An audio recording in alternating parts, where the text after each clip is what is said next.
Subcommittee will come to order without objection. The chair is authorized to declare a recess at any time. Would ask the gentleman from North Carolina, Mr. Bishop, to lead the committee and those present for the hearing in the Pledge of Allegiance. Allegiance to the flag of the United States of America and to the republic for which it stands, one nation, under God, indivisible, with liberty and justice for all. We welcome everyone to the second hearing of the Select Committee on the Weaponization of the Federal Government. The chair now recognizes himself for an opening statement. In the run-up to the 2020 presidential election, FBI Special Agent Elvis Chan, in his deposition in Missouri versus Biden, said that he repeatedly informed Twitter and other social media platforms of the likelihood of a hack and leak operation in the run-up to that presidential election. He did it even though there was no evidence. In fact, he said in his deposition that we hadn't seen anything, no intrusions, no hack, yet he repeatedly told him something was coming. Yoel Roth, head of trust and safety at Twitter, testified that he had had regular meetings with the Office of the Director of National Intelligence, the Department of Homeland Security, the FBI, and other folks regarding election security. During these weekly meetings, federal law enforcement agencies communicated that they expected a hack and leak operation. The expectations of a hack and leak operation were discussed throughout 2020, and he was told they would occur in a period shortly before the 2020 presidential election, likely in October. And finally, he said, I also learned in these meetings that there were rumors that a hack and leak operation would involve Hunter Biden. So, what did the government tell him? A hack and leak operation was coming. How often did the government tell him this? Repeatedly for a year. When did the government say it was going to happen? October of 2020. And who did the government say it would involve? Hunter Biden. Now think about it. Government had no evidence of any intrusions, no evidence of a hack and leak, yet for a year they tell Twitter that a hack and leak is coming, it's coming in October, and it will involve Hunter Biden. No evidence, but the FBI knows what's going to happen, when it's going to happen, and who it's going to involve. Now that's amazing. That is amazing to me. Maybe they get the time right. We're kind of used to October surprises every 4 years. So maybe they get the time right, but they got the time, they got the method, and they got the person. That's amazing. It's almost like these guys were clairvoyant. How did they know? How did they know? Maybe it's because they had the laptop, and they had had it for a year. They had the laptop, they knew it wasn't hacked, but that's not what they told Twitter. They didn't tell Twitter that information, and Twitter believed, frankly, everything they said. In those weekly meetings, the FBI had built a cozy relationship with this tech company and others as well, we believe. Emails between the FBI and Twitter began with the greeting, hey, Twitter folks. Emails that asked Twitter to take down accounts and limit visibility of tweets. The FBI handed out security clearance to folks at Twitter. They communicated with Twitter on the secret teleporter app where messages disappear after a certain length of time. And of course, they paid Twitter $3.4 million.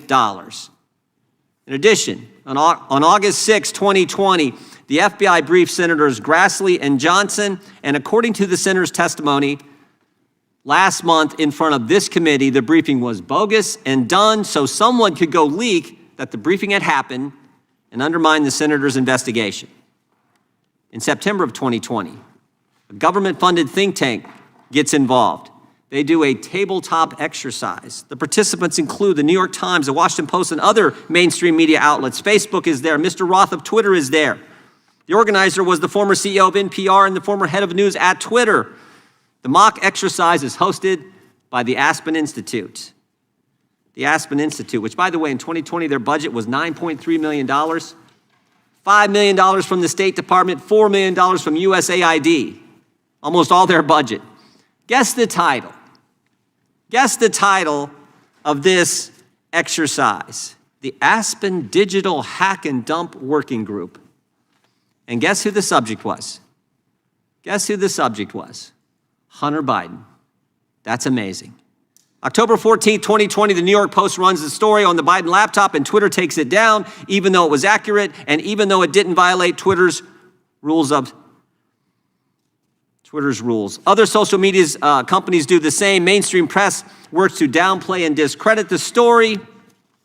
Finally, as if on cue, 5 days later, on October 19th, 51 former Intel officials signed a letter with the now famous sentence, "The Biden laptop story has all the classic earmarks of a Russian information operation." Something that was absolutely false. Our government built a cozy relationship with big tech. They primed him for a hack and leak operation. They funded the think tank, which further primed big tech and big media. They leaked information to undermine the good work of 2 United States senators. And then 51 former Intel officials closed the deal with their letter. As Mr. Schellenberger pointed out in his reporting, the information op was run on us, run on we the people. And if that's not the weaponization of government, I don't know what is. And I'll get to this in a second, but I want to thank our witnesses for being here today. I'll get to this after we allow the ranking member her opening statement. I yield to the ranking member for an opening statement. Thank you. Before my opening statement, Mr. Chairman, as a point of order, it's been my understanding that one of the witnesses has, within the last half an hour, released additional information that the Republicans may, and you as the majority, may have been able to review and have information about. And if that information is in fact going to be used at this hearing, I just want the point of order to be recognized that the Democrats have not been able to review or to see any of that information. Will you be using any of the information that has recently been released by, excuse me? Will you be using any of that information? We'll be using whatever information that our staff has put together for us to use at this hearing. And have you had that information before this hearing began, before today? We use all information that is given to our staff, and we will use it to make sure we educate the American people. And information that you have not shared with us? Oh, we think it was posted online. Within just this half an hour, the last 20 minutes, but it's not information Wait, that was privy to us before that. You want us to get you a copy of it? Because we can make a copy I think we for you. can go online and find a copy. We can look on our Twitter accounts and see it. But I just want the point of order that you have not shared any of that with us. And I understand that you may have been looking at this long before today's hearing. We obtained it at the same time frame that was posted Excuse online. me, before we continue, is one of your colleagues trying to speak to me? Or I think this was a conversation between you and me. I was speaking to the parliamentarian, if you don't mind. Oh, okay. It's the gentlelady's time. Okay, all right, well. And I recognize you for an opening statement. And I had a point of order, which I was asking you to address. And I answered your question. Okay, great. Now I will begin my opening statements. 3 weeks ago, House Oversight had this hearing with actual Twitter executives who had actual firsthand knowledge about what happened in 2020.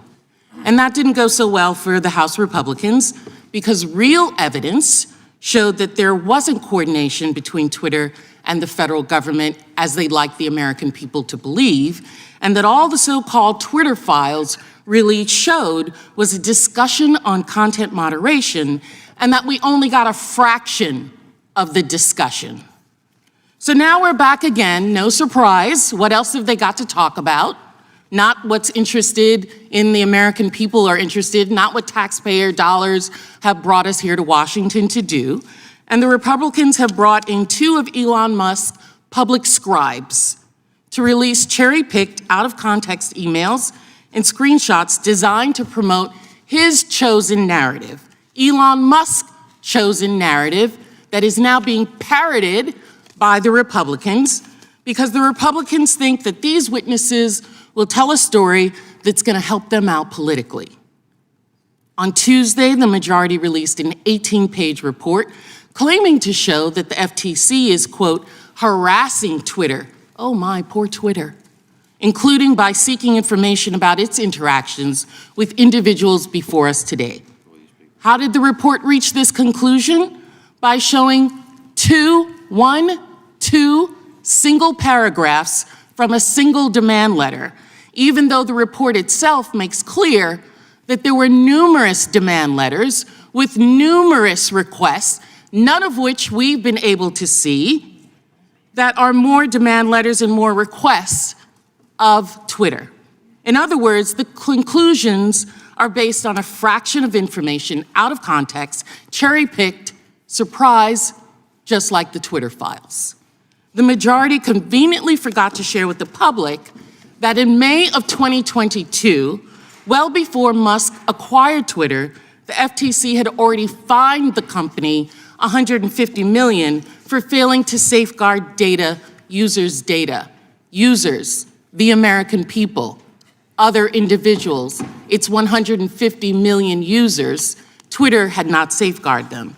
Twitter entered into this consent agreement that required it to make regular reports to the FTC, and the previous consent decree between Twitter and the FTC was entered into in 2011. Elon Musk might not like this requirement, but Twitter had issues with FTC long before Musk bought the company, and there's nothing political about that. We've asked for the full set of documents that Musk must have shared with the Republicans on the committee, but we can draw some logical conclusions from what we have been given. You know what the Republican report actually shows? Two conclusions. First, the FTC has extraordinarily serious concerns about Twitter's handling of consumers' data, and that there's something going on between congressional Republicans and Elon Musk. Mr. Chairman, Americans can see through this. Musk is helping you out politically, and you're going out of your way to promote and protect him and to praise him for his work. This isn't just a matter of what data was given to these so-called journalists before us now. There are many legitimate questions about where Musk got the financing to buy Twitter. We know for a fact that foreign countries like Qatar, Saudi Arabia, and possibly even Russia and China are investors presently in Twitter. Do these countries now have access to private Twitter user data? What agreements has Elon Musk reached with them? We know how Elon Musk funded the purchase because it's public. Let's look at a slide here. Here's what it shows. Musk got $500 million in financing from Binance. That's in highlight for you. A crypto exchange platform run by Chinese billionaire. That billionaire has described his funding as a small contribution to the cause. I don't know what that cause is. Musk got $1 billion from Larry Ellison, whose super PAC spent millions on Republican candidates last cycle, including election deniers. Musk got $375 million, highlighted here, from Qatar, which has recently been questioned about its lobbying practices. Musk got $700 million from Vi Capital, a secretive investment fund based in Dubai. And very interesting, as you can see down below, the nephew of the Saudi king is Twitter's second largest investor at a much larger amount. And the chair wants us to think that Elon Musk is the victim. The chairman wants us to believe that the Republicans are concerned with the federal government unfairly going after Twitter and Twitter unfairly taking down conservative posts. Just like we did several weeks ago, we're going to show that's not what the evidence shows. I want to underscore the very real threat posed by Twitter files and by the witnesses in front of us today. Here's Yoel Roth describing the harassment he and other former Twitter employees have faced because of the irresponsible way in which the witnesses in front of us and others have released this cherry-picked, out-of-context data.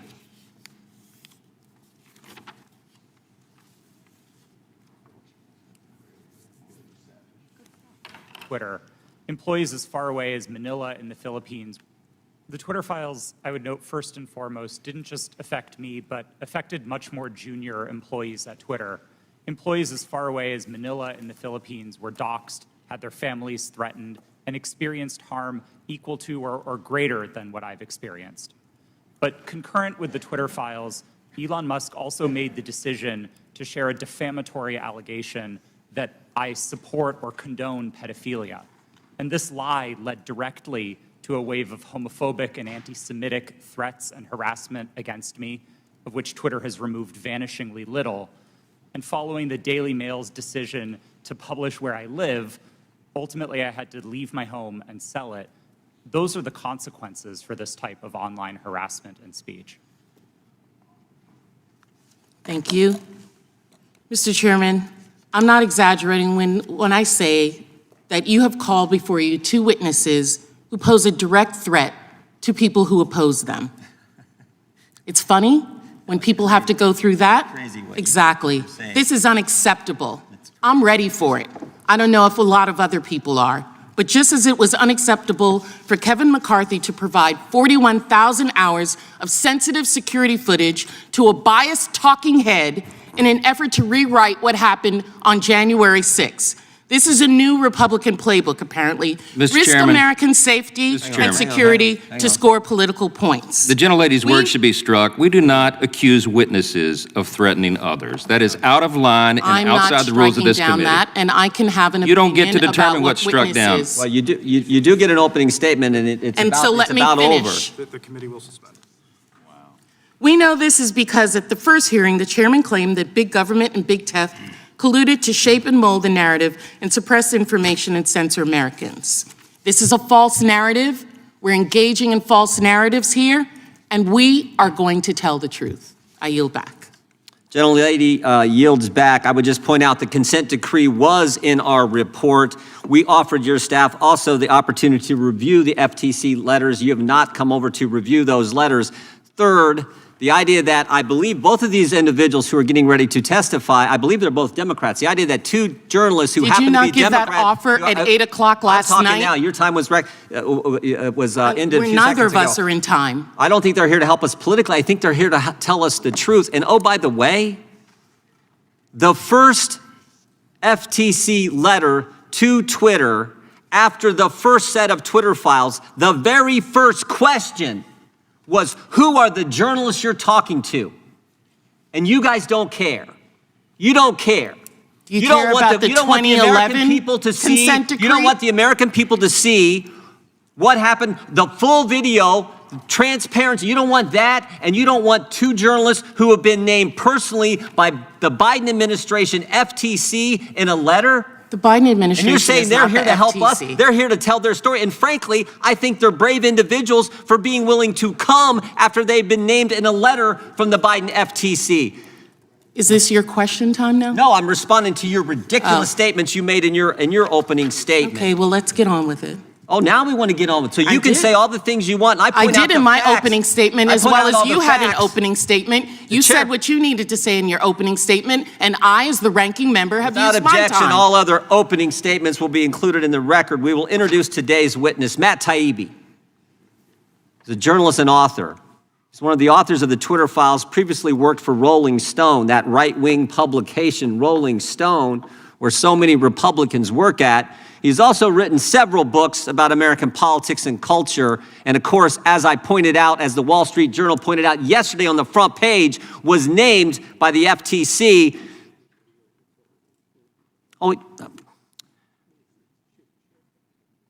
Michael Schellenberger is also a journalist, author, and one of the authors of the Twitter files. He's also co-founded several nonprofits, including Breakthrough Institute, Environmental Progress, and the California Peace Coalition, another right-wing Republican organization, I'm sure. His work often focuses on crime and drug policy, homelessness, and the climate. We welcome our witnesses and thank them for appearing today. We will begin by swearing you in. Would you please stand and raise your right hand? Do you swear or affirm under penalty of perjury that the testimony you're about to give is true and correct to the best of your knowledge, information, and belief, so help you God?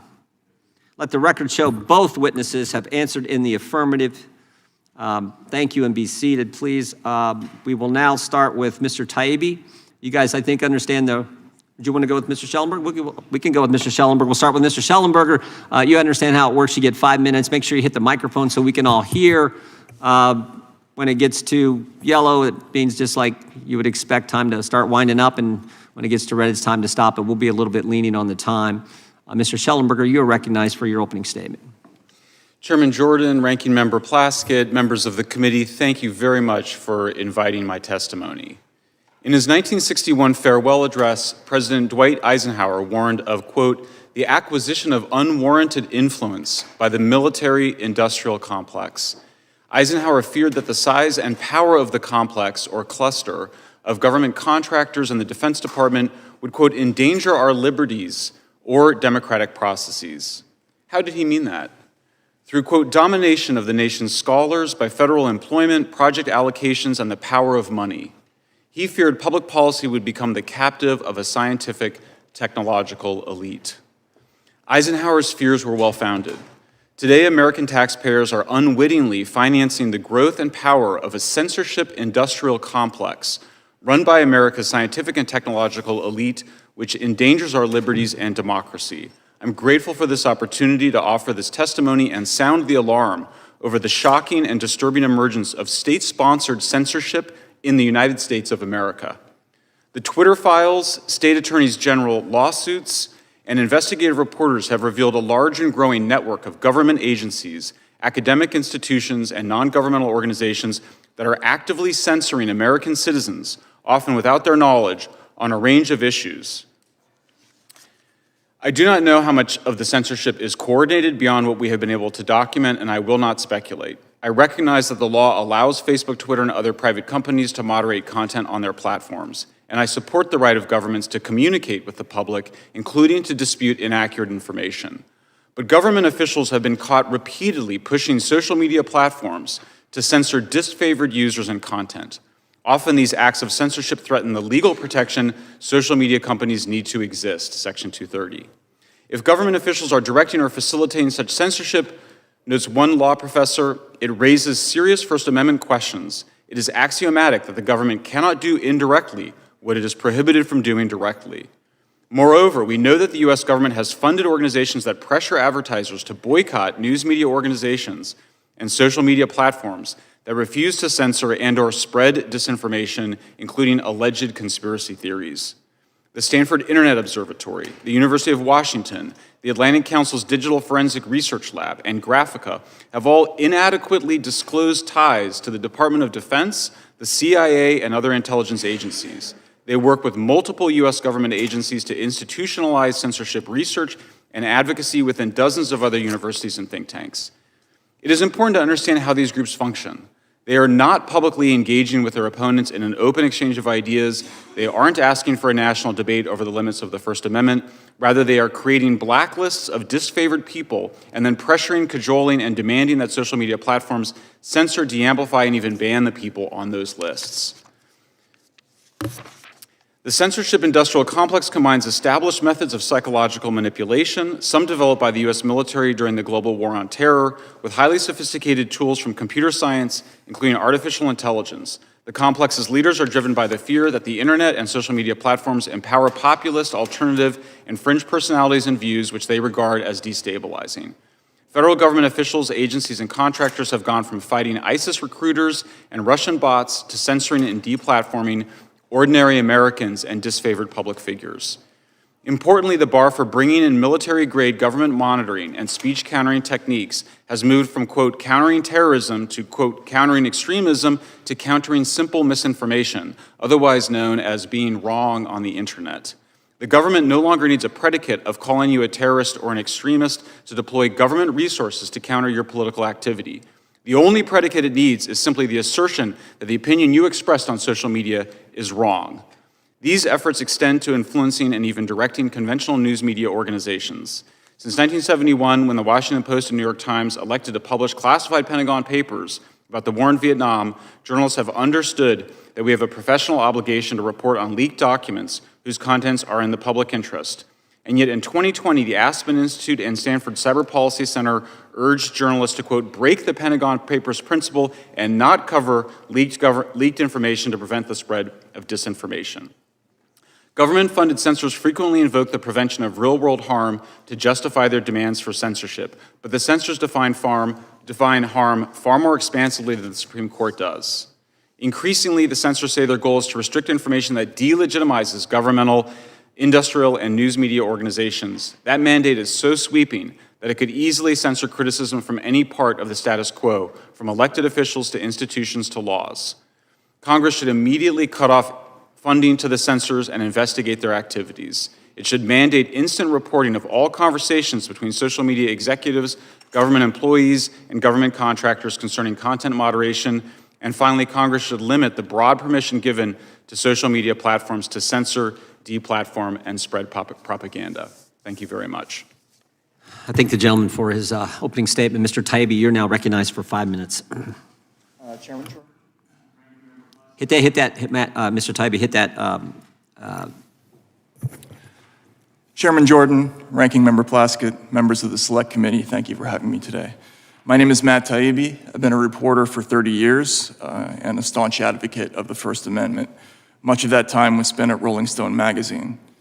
Ranking Member Plaskett, I'm not a so-called journalist. I've won the National Magazine Award, the I.F. Stone Award for Independent Journalism, and I've written 10 books, including 4 New York Times bestsellers. I'm now the editor of the online magazine Racket on the independent platform Substack. I'm here today because of a series of events that began late last year when I received a note from a source online. It read, "Are you interested in doing a deep dive into what censorship and manipulation was going on at Twitter?" A week later, the first of what became known as the Twitter Files reports came out. To say these attracted intense public interest would be an understatement. My computer looked like a Vegas slot machine as just the first tweet about the blockage of the Hunter Biden laptop story registered 143 million impressions and 30 million engagements. But it wasn't until a week after the first report, after Michael Schellenberger, Barry Weiss, and other researchers joined the search of the files, that we started to grasp the significance of this story. The original promise of the internet was that it might democratize the exchange of information globally. A free internet would overwhelm all attempts to control information flow, its very existence a threat to anti-democratic forms of government everywhere. What we found in the files was a sweeping effort to reverse that promise and use machine learning and other tools to turn the internet into an instrument of censorship and social control. Unfortunately, our own government appears to be playing a lead role.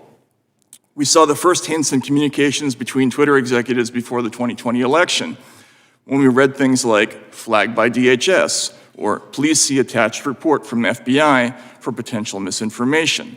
This would be attached to an Excel spreadsheet with a long list of names whose accounts were often suspended shortly after. Again, Ranking Member Plaskett, I would note that the evidence of Twitter-government relationship includes lists of tens of thousands of names on both the left and right. The people affected include Trump supporters, but also left-leaning sites like Consortium and Truthout, the leftist South American channel Telesur, the Yellow Vest movement. That, in fact, is a key point of the Twitter files, that it's neither a left nor right issue. Following the trail of communications between Twitter and the federal government across tens of thousands of emails led to a series of revelations. Mr. Chairman, we summarized and submitted them to the committee in the form of a new Twitter Files thread, which was also released to the public this morning. We learned Twitter, Facebook, Google, and other companies developed a formal system for taking in moderation requests from every corner of government, from the FBI, the DHS, the HHS, DOD, the Global Engagement Center at State, even the CIA. For every government agency scanning Twitter, there were perhaps 20 quasi-private entities doing the same thing, including Stanford's Election Integrity Partnership, NewsGuard, the Global Disinformation Index, and many others, many taxpayer-funded. A focus of this fast-growing network, as Mike noted, is making lists of people whose opinions, beliefs, associations, or sympathies are deemed misinformation, disinformation, or malinformation. That last term is just a euphemism for true but inconvenient. Undeniably, the making of such lists is a form of digital McCarthyism. Ordinary Americans are not just being reported to Twitter for de-amplification or deplatforming, but to firms like PayPal, digital advertisers like Xandr, and crowdfunding sites like GoFundMe. These companies can and do refuse service to law-abiding people and businesses whose only crime is falling afoul of a distant, faceless, unaccountable, algorithmic judge. As someone who grew up a traditional ACLU liberal, this mechanism for punishment and deprivation without due process is horrifying.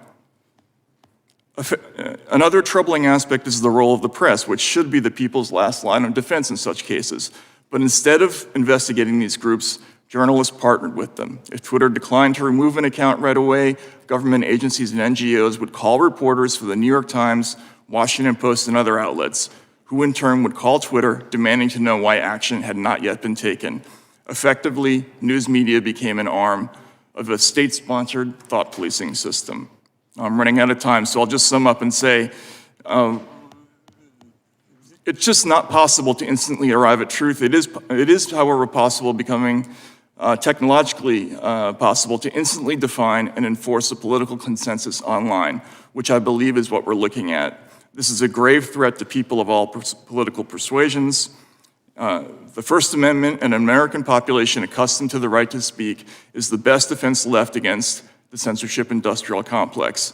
If the latter can knock over our first and most important constitutional guarantee, these groups will have no serious opponent left anywhere.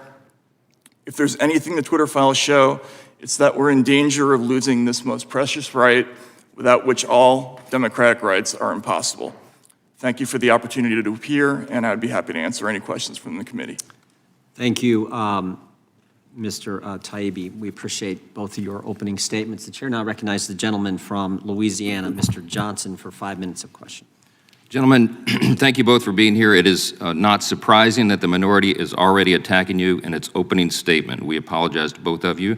You shouldn't be treated that way. Some of the defenders of big tech and the Biden administration, as we know, have worked very hard to cast doubts on the legitimacy of your reporting, and some have gone so far to state it's irrelevant if Twitter was suppressing speech in coordination with the federal government. But this morning, we saw a stunning display of their attack of your character. We shouldn't be surprised. This is what the defenders of big government corruption do. This is the playbook. They destroy the messenger. We just saw it here on live television, and everybody can see it for themselves. And the whistleblowers, of course, as well. Look, this is what we know. What you've documented carefully in the Twitter files are a couple of key facts. People will hear a lot of things today, but this is what they need to know. The federal government, from Democrat members of Congress to intelligence agencies, including the FBI, used Twitter and other social media companies to censor Americans' speech. If the alarm bells are not going off, then you're not paying attention. Over the past 3 years, documents show, they prove what you guys have uncovered here, is there's communication between Twitter and the FBI. It was constant, it was pervasive. Twitter was basically an FBI subsidiary before Elon Musk took it over. The Twitter files revealed that by 2020, Twitter was engaged in open information sharing with the intelligence community, and now we know there were many intelligence agencies apparently involved in this. The FBI pressured Twitter to act on election-related tweets leading up to the 2022 election. Of course, they did it in 2020 as well, and Twitter dutifully censored content as a result. Twitter executives restricted accounts. They censored speech that conflicted with the left's narrative. Twitter has used its internal tools to control and manipulate speech considered misinformation, and who was determining that? It was the government bureaucrats. Documents show that Twitter used visibility filtering to restrict certain accounts and posts and removed people from the platform altogether. The Twitter files should be a matter of bipartisan concern for every member of Congress and every American citizen, because it is a bedrock principle of our constitutional system that the government does not get to decide what speech is acceptable or true. Under the First Amendment, Americans have a right to speak freely, regardless of whether their speech upsets the preferred narrative. In fact, that's when it needs the most vigorous protection. Everybody on the left used to believe in that, or at least they purported to. Government and media fact checkers frequently get things wrong. The American people can't and shouldn't rely on so-called experts to be the arbiters of truth, disinformation boards and the like. It doesn't matter what political party you're in, government should not suppress important debates in public discourse. Gentlemen, let me start with Mr. Taibbi. You have a long, award-winning journalist career. You've just highlighted here decades of experience reporting on some of the most complex and important issues of our time. Where do you rate your reporting on the Twitter files among your whole body of work throughout your career? How serious is this? Well, first of all, Mr. Congressman, thank you for the question. I would say, I spent 10 years covering the aftermath of the 2008 financial crisis. That was obviously a very serious issue, but this Twitter file story and what we're looking at now and what we're investigating now, I don't think there's any comparison. This is by far the most serious thing that I've ever looked at, and it's certainly the most grave story that I've ever worked on personally. I want to ask you both the same question, and that is, first of all, has anyone from the federal government contacted you during the course of this investigation or since you've reported on the Twitter files? And number two, who do you think are the most egregious federal government agencies involved in this censorship exercise? Let me start with Mr. Schellenberger. Thank you, Congressman. I have not been contacted by Mike. Oh, sorry. Thank you, Congressman. I have not been contacted by anybody in the Biden administration relating to this topic. And I would like to echo what Matt just said. I've never worked on an issue where so frequently while doing it, I just had chills go up my spine because of what I was seeing happening. I never thought in my own country that freedom of speech would be threatened in this way. And it's just frightening when you get into it.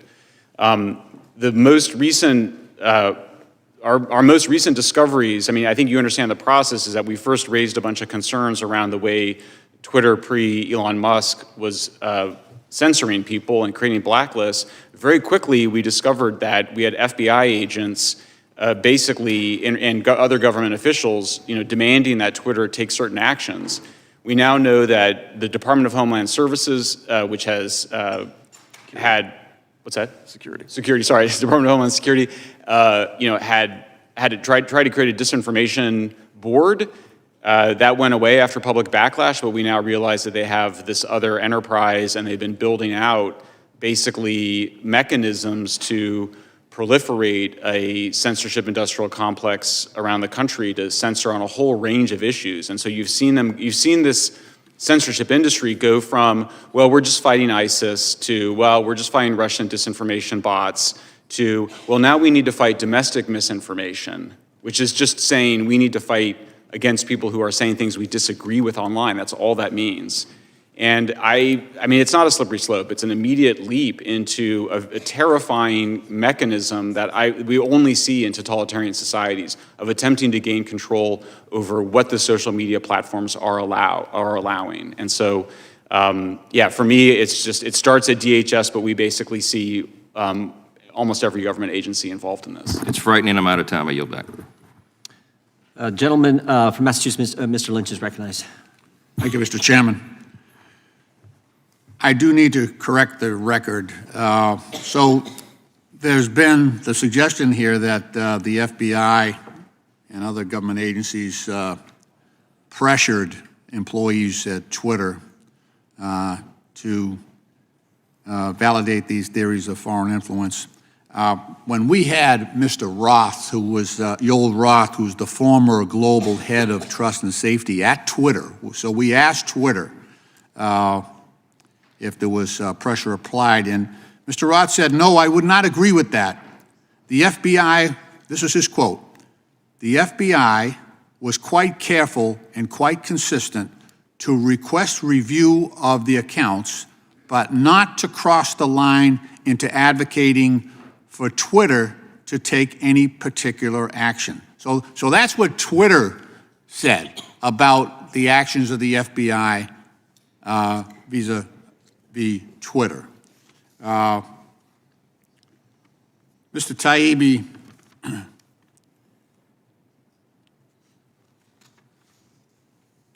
in 2019, Special Counsel Robert Mueller unequivocally found that the Internet Research Agency, owned by Yevgeny Prigozhin, the same oligarch who runs the Wagner Group, carried out an extensive social media disinformation campaign to help then-candidate Donald Trump and to hurt Hillary Clinton. He also found that the Russian intelligence interfered with the 2016 election via a hack and release campaign, damaging to the Clinton campaign. These particular findings came on the heels of the unanimous assessment on the part of the United States 18 intelligence agencies that Russian President Putin, quote, ordered an influence campaign in 2016 aimed at the presidential election, close quote. They also followed the release of a bipartisan Senate Intelligence Committee report finding that Russia and Vladimir Putin engaged in, I quote, aggressive, multifaceted effort to influence the U.S. president election.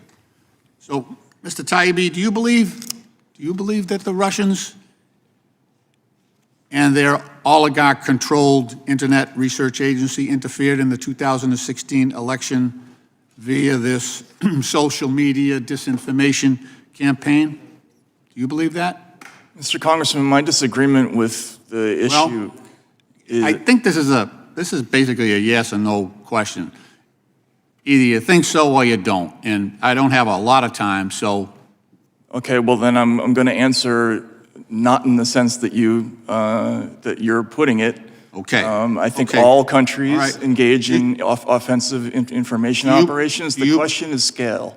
Do you believe and that the Russia Twitter files engaged in a were- hacking, reclaiming my time? This is how it works now. I'll ask the questions and you try to provide an answer if you can. You have to allow him to answer, Do you sir. believe, The gentleman is out of order and should not be interrupting a member asking a question on our side, Mr. Chairman. reclaiming my time from everyone, do you believe that Russia engaged in a hack and release campaign damaging to the Clinton campaign back in 2016? Again, just. I don't know. And I would say it's Okay. irrelevant. All right, let me because- ask Mr. Schellenbeck. These are pretty easy questions. That's just whether you believe it or not. Mr. Schellenbeck, same question. Do you believe that the Russian oligarch-controlled Internet Research Agency interfered in the 2016 election? I think that they tried to. Okay, fair enough. Mr. Schellenbeck, do you believe that the Russians engaged in a hack and release campaign with respect to the damaging information they released regarding the Clinton campaign? To the best of my awareness, that is what happened. yes. Okay, fair enough. Thank you. That's not the So same thing the as reason influencing. I understand. I understand. Also, that material was true. Yeah.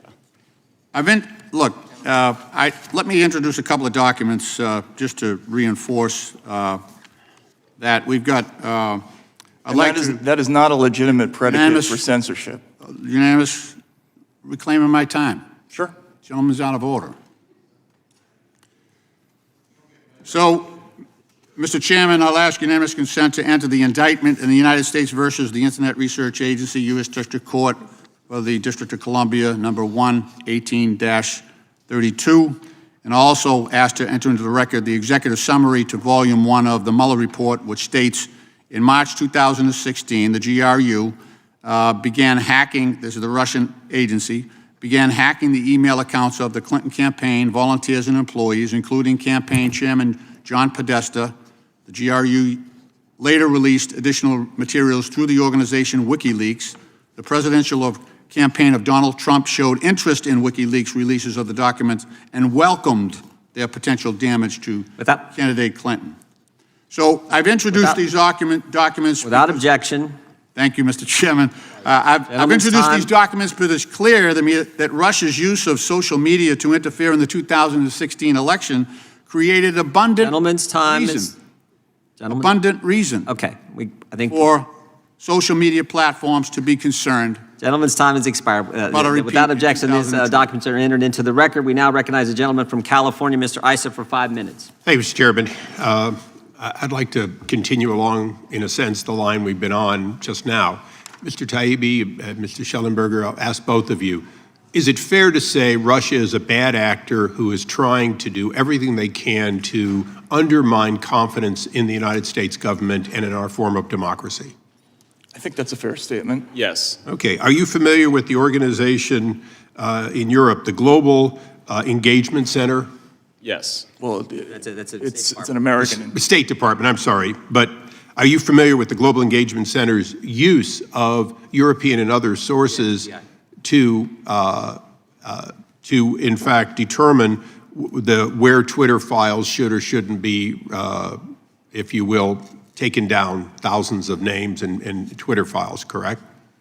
I'm not sure that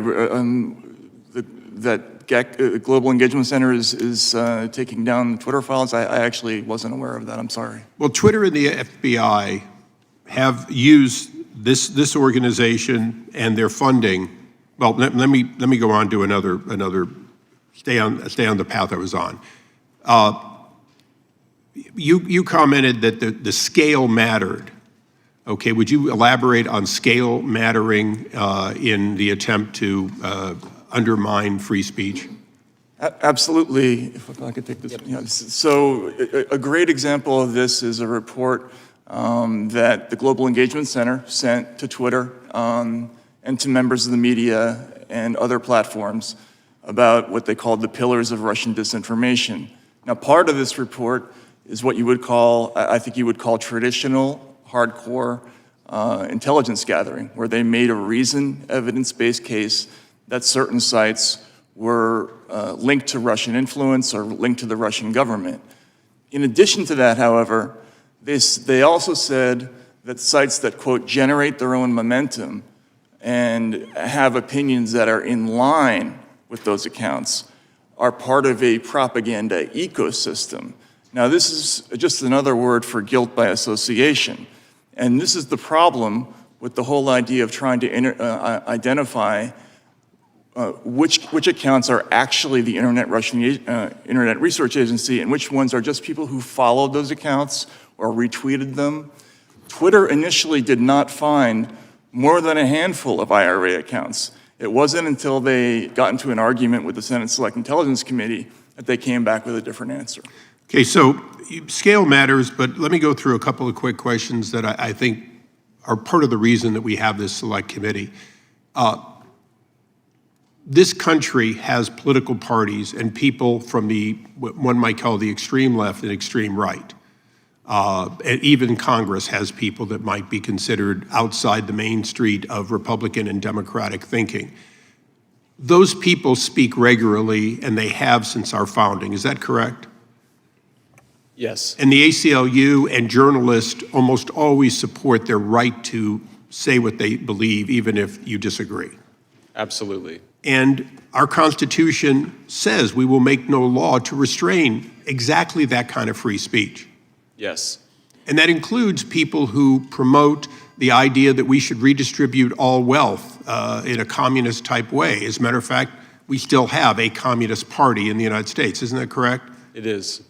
Okay, so the limit of free speech historically has been incitement to violence or anarchy, the actual overthrow of a government. Anything other than that is historically covered by the First Amendment. Yes.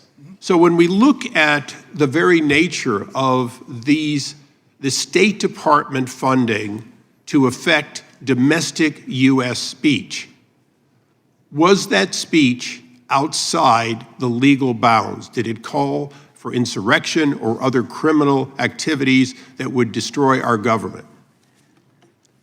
No, I mean, we did not. I mean, we're not saying that that didn't happen, but we're describing people having political arguments online. Right, so let me just, because my time's limited like everyone's.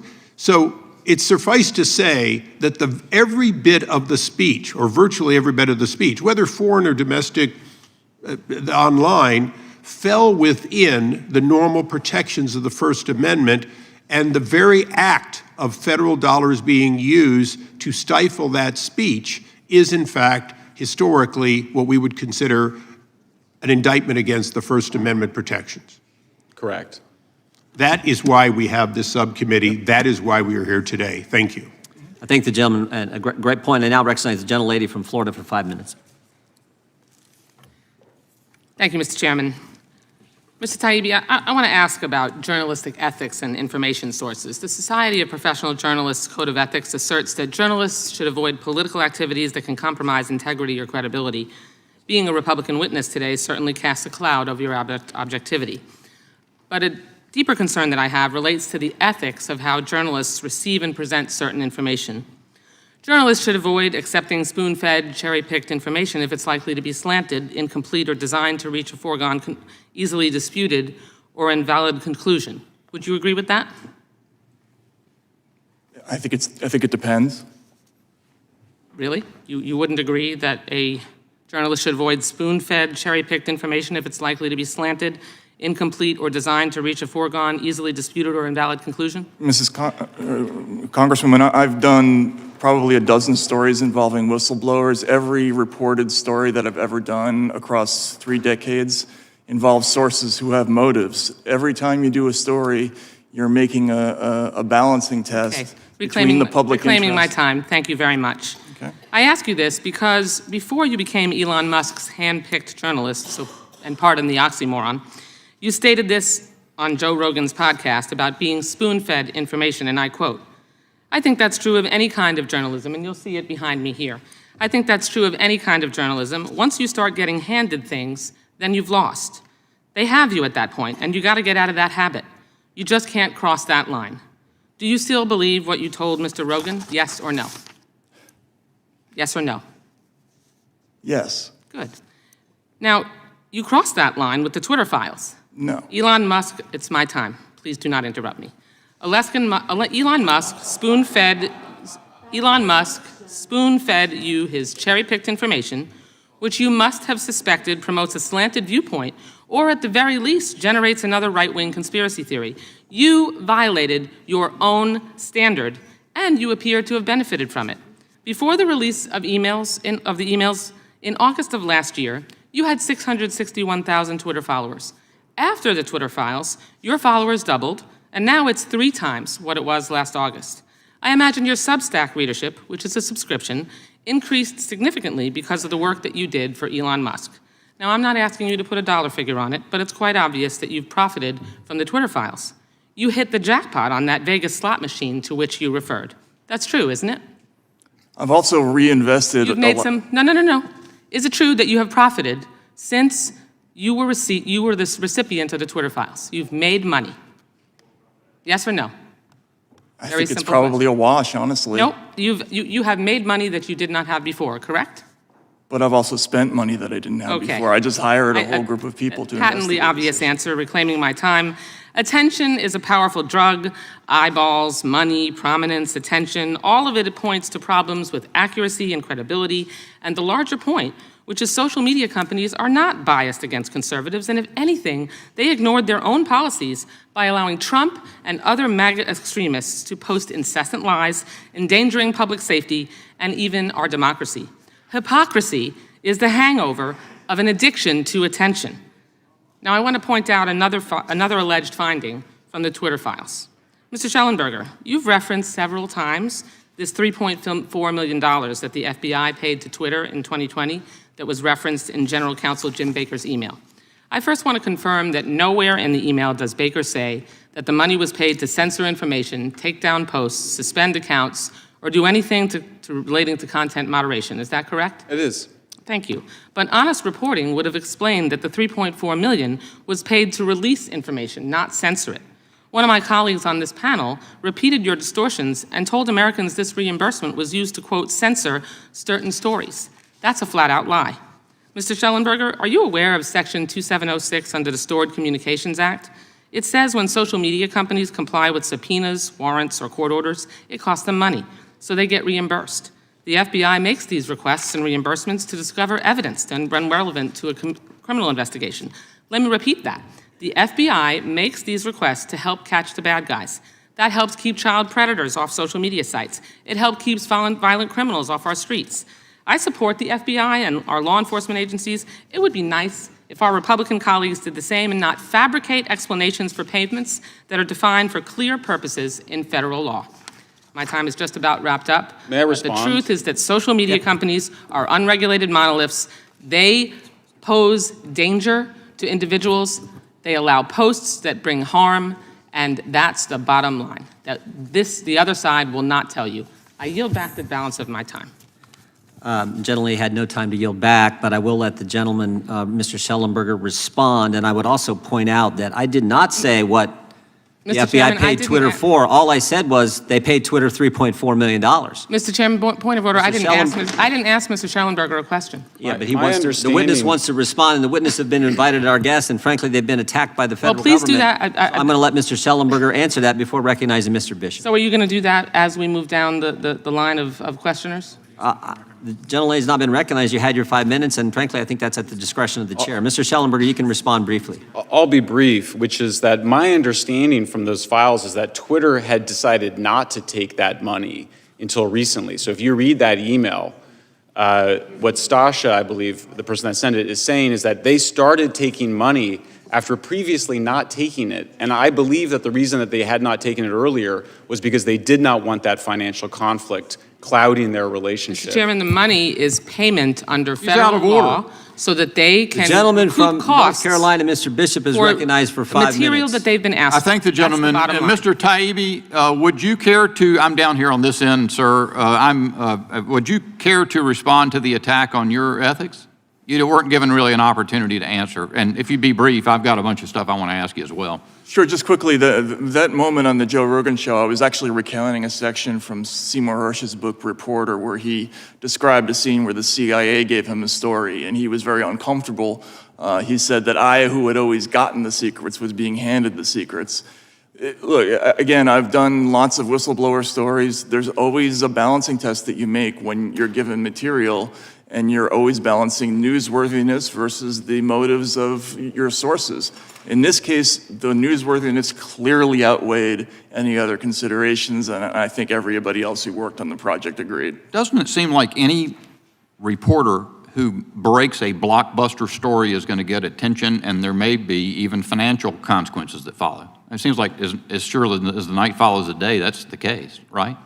That is true, although I would like to clear up, some things that have been misrepresented. Not one of us has actually been paid to do any of this work. We've all, traveled on our own. We've hired our personnel on our own, and I've just hired a pretty large team to investigate this issue out of my own pocket. The fact that the attempt comes from the dais across the aisle to smear you, frankly, I think liberals, if I understand that, in your background, you're both good liberals, and you come in the Democrats' hostility to what you've undertaken is astonishing to behold, but it's part of the picture we're seeing. In Twitter Files number 15, Mr. Taibbi, you exposed Hamilton 68, a website associated with the German Marshall Fund that purported in a dashboard to identify Russian bot networks and became ubiquitously cited by media to identify media stories or narratives that supposedly flowed from Russia. From Russia! You showed that the front man for Hamilton 68 was Clint Watts, a former FBI agent.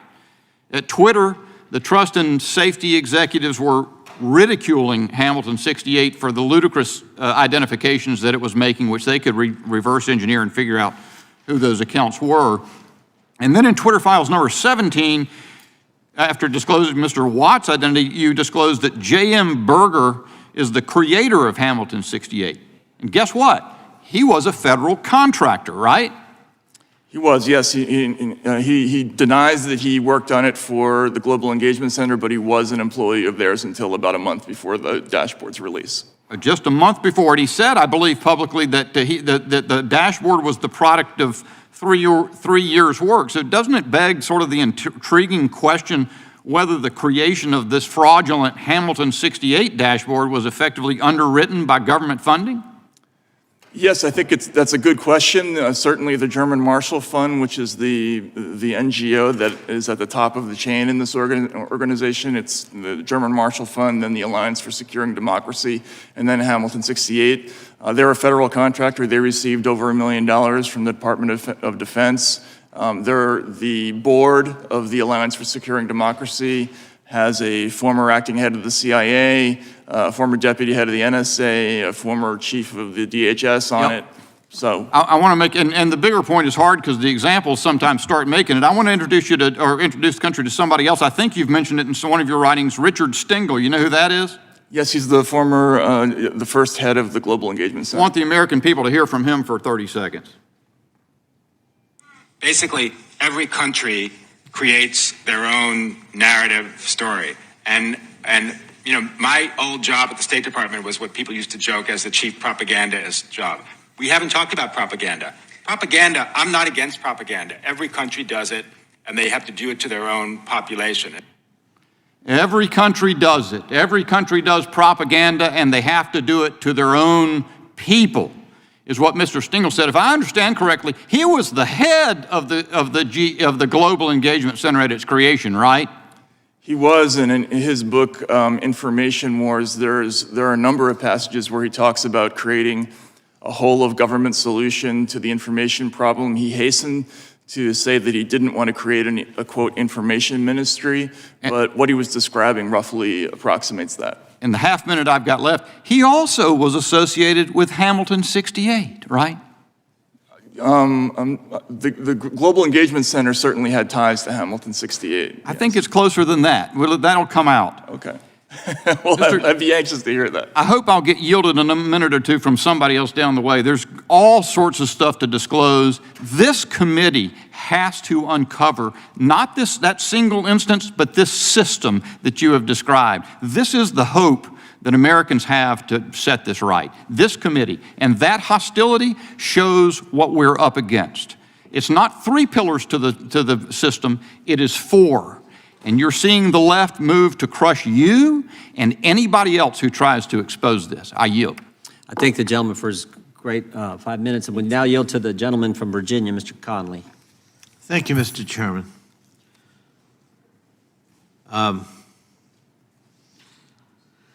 don't know what to say after that last one. We're fellow Americans, and we're elected officials. We're trying to get at the truth, and we're trying to participate in the process at getting at the truth. Mr. Taibbi, you have said that this isn't really a matter of right or left, that there are lots of different ideological colorations involved in the Twitter files. Is that roughly correct? Yes.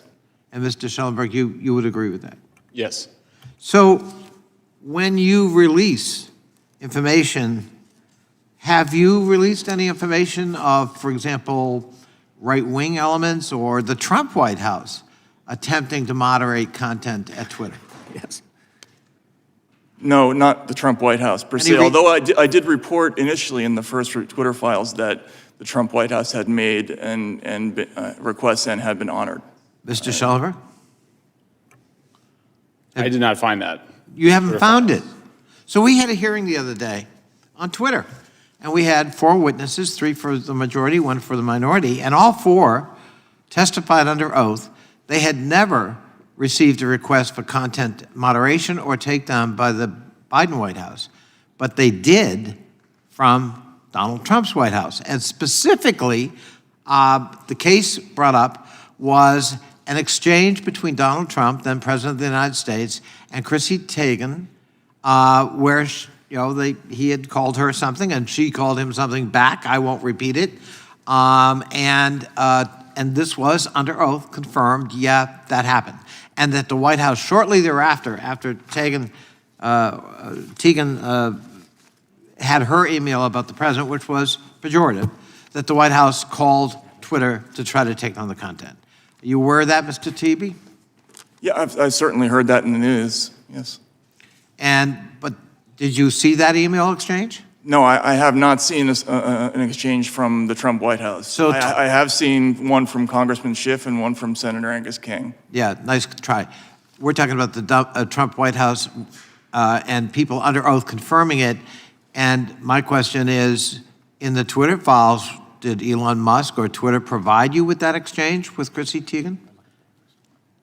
No, but that's probably because the searches that I was making. Well, probably because it didn't confirm the bias that this is all about, as the gentleman from Texas would say, the left attempting to control content, when in fact the evidence is the Trump White House most certainly attempted to control content on Twitter. Mr. Schellenberger, were you aware of that, or is this all news to you? I already answered that question. No, I mean specifically the Teigen exchange. Yeah, the Teigen exchange was news to me. I'm probably mispronouncing her name, I'm sorry. So let me ask, have you combed the so-called Twitter files to look at other examples that aren't about the Biden White House or the FBI that might in fact involve people from the right ideologically or from the Republican ranks? Just to be fair. Well, again, Mr. Congressman, I mentioned before, we're focused not on the Biden administration or the Trump administration. In fact, just this morning, we released an exchange where Twitter talked about vetting the accounts of both Mr. Biden and Mr. Trump. And really, we were looking at the intelligence agencies when we were doing this research. And as I mentioned before, their conclusions targeted people on both the left and the right globally again, including the Yellow Vest movement in France, the pro-Maduro accounts in South America, and leftist news organizations in America like Truth Out and Consortium. Some of those people are my friends, actually. And we found those in intelligence lists that were passed on to Twitter, just as we found lists that included ordinary Trump supporters. Thank you. Reclaiming my time, I appreciate that, because in some ways what you just said undermines the premise of this select committee, which is that the federal government has been organized to weaponize against conservative voices. And of course, what you've just indicated in your testimony is, well, actually, that's not the evidence you found. No, I think this committee, my understanding is that they're concerned about the weaponization of the government against free speech, which is certainly what we're finding. Thank you. My time has expired, but I appreciate your understanding of our committee. I have a different understanding. I yield back. Well, you got the wrong understanding. Last week in the full Judiciary Committee hearing, I introduced into the record a story of a left-wing journalist who said that talked about the FBI putting a paid informant, a felon, in the Black Lives Matter movement in Denver. I want to focus on the First Amendment, just like protecting the First Amendment, just like these guys Point do. of order, Mr. Chair. Are you going to respond after every? No, I'm taking my 5 minutes. This is I your. can take my 5 minutes. It's your 5 minutes now. I can take my 5 minutes when I want to, and I'm taking my 5 minutes Okay, now. great. Yeah. Thank you. Well, I would ask for an additional few seconds for being interrupted by the ranking member. But the truth is, we want to focus on protecting the First Amendment. Mr. Schellenberger, are you a Republican? No, I'm not. Do you got any pro-Trump bumper stickers on your car? I voted for Biden. Voted for Biden. You don't have any MAGA hats laying around your house, right? I do not. Yeah, but you said earlier, both you and Mr. Taibbi said this is the most chilling thing you have ever seen as journalists. Mr. Taibbi, the same thing. You're not a Republican either, right? No, I'm not. You didn't vote for. This is about protecting the First Amendment. Mr. Taibbi, I want to read from your Twitter file number 9. You say this: after weeks of Twitter files, the Bureau issued a statement Wednesday, referring to the FBI.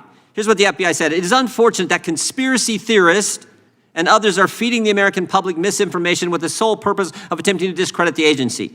You then follow up, and this is why I think you're an award-winning author, you then follow up, they must think we're unambitious if our sole aim is to discredit the FBI. After all, a whole range of government agencies discredit themselves in the Twitter files. And then you go on to, in this particular Twitter file, to talk about what Mr. Bishop was just talking about, the GEC at the State Department. You talk about the CIA. You talk about the DOD. You talk about the FBI. You talk about the DHS. You talk about the Foreign Intelligence Task Force, which is a combination of all these. But there was one agency you didn't mention, because you didn't know at the time. One agency, you got almost the whole alphabet, but you didn't mention one agency, the FTC. Because you know about them now. Yes, we do. You know about them now in an up-close and personal way. You didn't know then, but you do know now. December 2nd, as I said earlier, December 2nd, the first Twitter file comes out, Mr. Taibbi. And I think there are 5 others, including the ones from Mr. Schellenberger. December 13th, the very first letter that the FTC sends to Twitter after the Twitter files, 11 days after the first Twitter file. There have been 5 of them come out. The FTC's first demand in that first letter after the Twitter files come out is identify all journalists, I'm quoting, identify all journalists and other members of the media to whom Twitter worked with. You find that scary, Mr. Taibbi, that you got a federal government agency asking a private company, who in the press are you talking with? Yeah, I do find it scary. I think it's none of the government's business which journalists a private company talks to and why. I think every journalist should be concerned about that, and the absence of interest in that issue by my fellow colleagues in the mainstream media is an indication of how low the business has sunk. There was once a real esprit de corps and camaraderie within media. Whenever one of us was gone after, we all kind of rose to the challenge and supported. Used to be. Yeah. Used to be the case. That is gone now. We don't protect one another. You know what else used to happen? Democrats used to care about protecting First Amendment free speech rights too. Now it's like, okay, if you're attacking, and I said this on the House floor, I said, don't think they won't come for you. Oh, the big tech, big media, cancel culture, they may come for Republicans and conservatives now, but the mob is never satisfied. They will keep coming. Mr. Schellenberger, you know who the chair of the FTC is? Not personally. Lena Khan. Lena Khan, you know who she used to work for? My understanding is the Judiciary Committee? Yeah, she's worked for these folks. These same folks have been attacking you today. Same folks. Chair of the FTC, worked for them. Here's what they said. Here's what she said in a letter where they ask about who these journalists, again, they named four journalists by name. You were two of the four. As I said before, I think it's frankly courageous and brave of you to show up today when you know the federal government's got an eye on you personally. Here's what they asked for in that letter. Any credentialing or background check Twitter has done on journalists. Now think about that. The federal government is saying, we want you to do a background check on members of the press. Freedom of the press mentioned in the First Amendment, and they want Twitter to do a background check on you before they can talk to you in America? The FTC, led by Lena Khan, who used to work for these guys, is asking that question. Now we know, now we all know why. You guys said at the outset, this is the most chilling story. And you guys are New York Times bestsellers, award-winning journalists, but in all your time in the journalism field, this issue, most important. And how this, I think, what'd you call it, Mr. Schellenberg, this complex, what'd you call it, the Censorship industrial complex. Totally, this web of censorship, big government, big tech, NGOs, all this web of censorship that Mr. Bishop was getting into in his line of questioning. That's what this committee is going to get to. And that's not right or left. This is just right or wrong. This is wrong. We know it's wrong, and it's about protecting the First Amendment. I yield back. I now recognize the ranking member for her 5 minutes. Thank you. Thank you very much, Mr. Chair. Mr. Taibbi, the emails and documents you've produced all date to around 2020. Is that correct? No, there's a significant portion of them from 2017 and 2018 as well. Thank you. And Mr. Schellenberger, what dates do you have? I believe that we had emails including 2022, 2021, 2020. That's also true. 2019. And Mr. Taibbi said 2018. Do you have 2018 as well? I can't remember. Okay, thank you. Mr. Taibbi, how many employees did Twitter employ in approximately the time period of 2020, 2021? Do you know? I don't. Okay, it was 7,500. Do you know how many were in its legal team during that time period? I don't. I'm sorry. And do you know how many were in its public policy team? I don't. Mr. Schellenberger, do you know how many were employed in content moderation during that time? I do not know. Okay. So we're looking at thousands of employees overall and hundreds in offices were the focus of emails and documents you released. I will ask you, Mr. Schellenberger, how many emails did Mr. Musk give you access to? I mean, we went through thousands of emails. Did he give you access to all of the emails for the time period in which? Yeah, I never had a single request denied. And not only that, but the amount of files that we were given were so voluminous that there was no way that anybody could have gone through them beforehand. And we never found an instance where there was any evidence that anything had been taken out. Okay, so you would believe that you have probably millions of emails and documents, right? That's correct, would you say? I don't, millions. No, I think the number's sounds less than too that. high. Okay, 100,000? That's probably closer. Probably, yeah. Probably close to 100,000 that both of you are saying. Yet, in the Twitter files, Mr. Taibbi, you've produced only 338 of those 100,000 emails. Is that correct? That's correct, yes. And then who gave you access to these emails? Who was the people at Twitter. individual that gave you permission to access the emails? Well, the attribution from my story is sources at Twitter, and that's what I'm going to refer to. Okay. Did Mr. Musk contact you, Mr. Taibbi? Again, the attribution from my story is sources at Twitter. Mr. Schellenberger, did Mr. Musk contact you? Actually, no. I was brought in by my friend Barry Weiss, and so this story, there's been a lot of misinformation. So Mr. Weiss or brought you in. disinformation about Mr. that. Taibbi, Ms. Weiss, thank you. Mr. Taibbi, have you had conversations with Elon Musk? I have. Okay. Mr. Taibbi, did Mr. Musk place any conditions on the use of the Would the gentlelady yield for a second? as long as my time is not used for Are it. you trying to get journalists No, to I'm not expose trying to their get, no, sources? I'm not. Well, I it am sure sounds asking, like it. no, well, if you will let me finish. And you had conversations with him, you said you weren't going to agree to who your sources were. I'm not asking you your source. I'm asking you if you had conversations with the owner of Twitter. And did Mr. Musk place any conditions on your use of the emails or documents? No, in fact, I was told explicitly that we were given license to look at present-day Twitter as well as past Twitter. So you had unfiltered access to Twitter's internal communications and systems? Yes. Would those include HR files?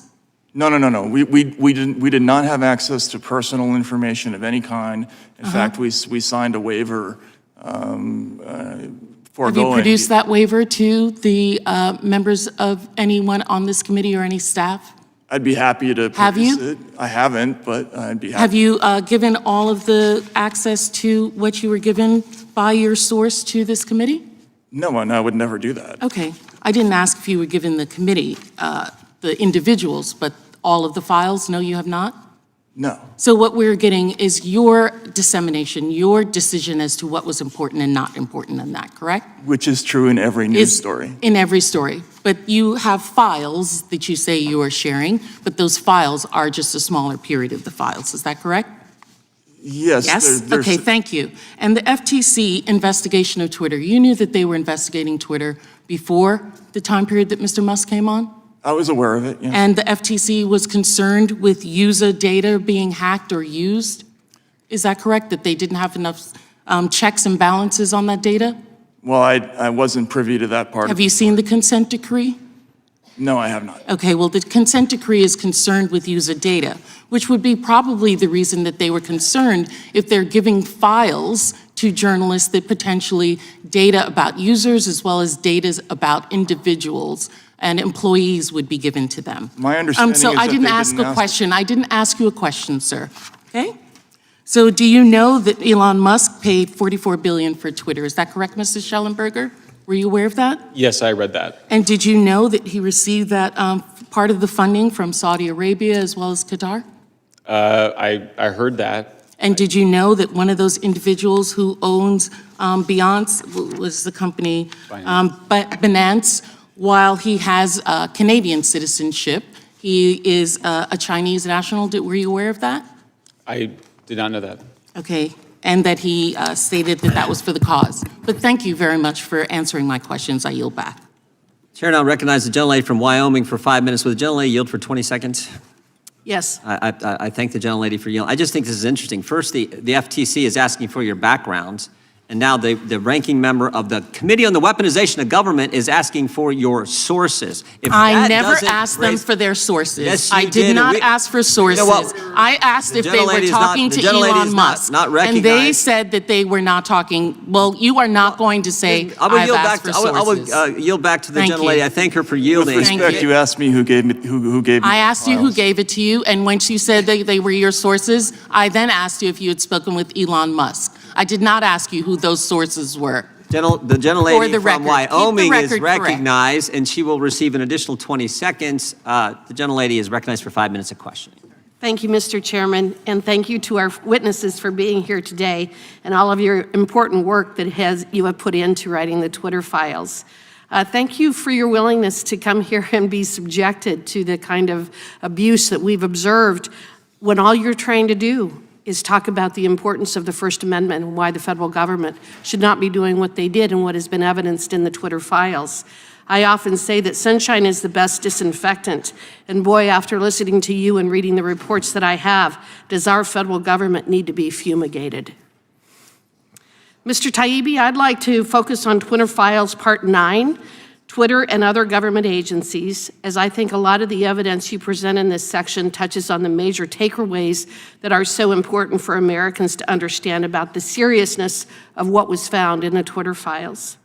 In your testimony describing the cooperation between the federal government and tech companies like Twitter, you stated, quote, "A focus of this growing network is making lists of people whose opinions, beliefs, associations, or sympathies are deemed to be misinformation, disinformation, or malinformation," end quote.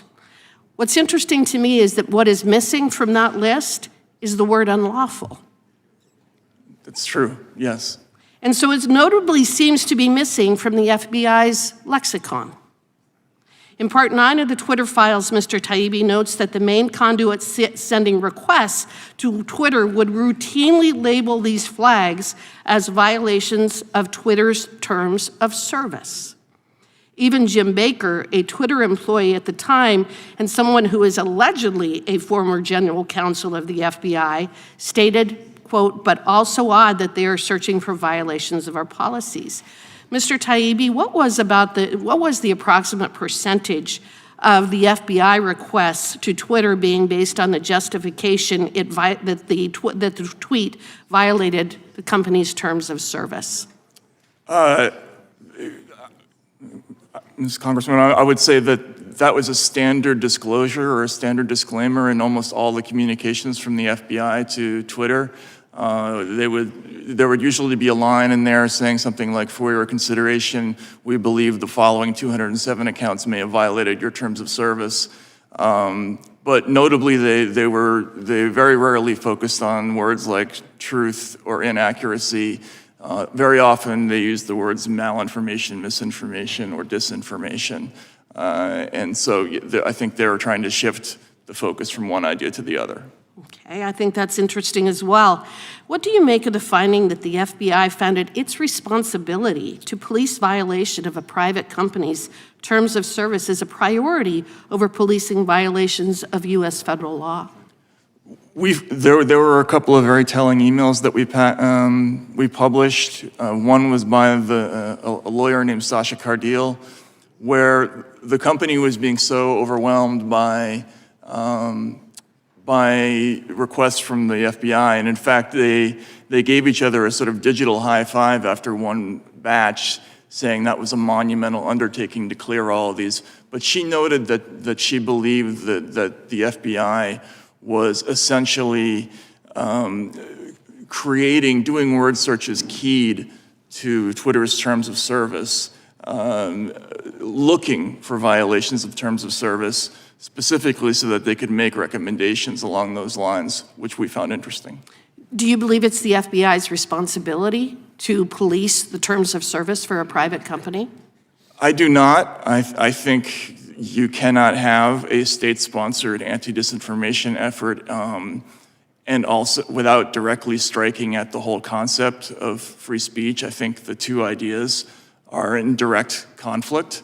And this is a fundamental misunderstanding, I think, of a lot of the people who get into this world. Some of them, I believe, in a well-meaning way. I think they're actually trying to accomplish something positive, but they don't understand what free speech means and what happens when you do this. It undermines the whole concept that truth doesn't come from, isn't mandated, that we arrive at it through debate and discussion.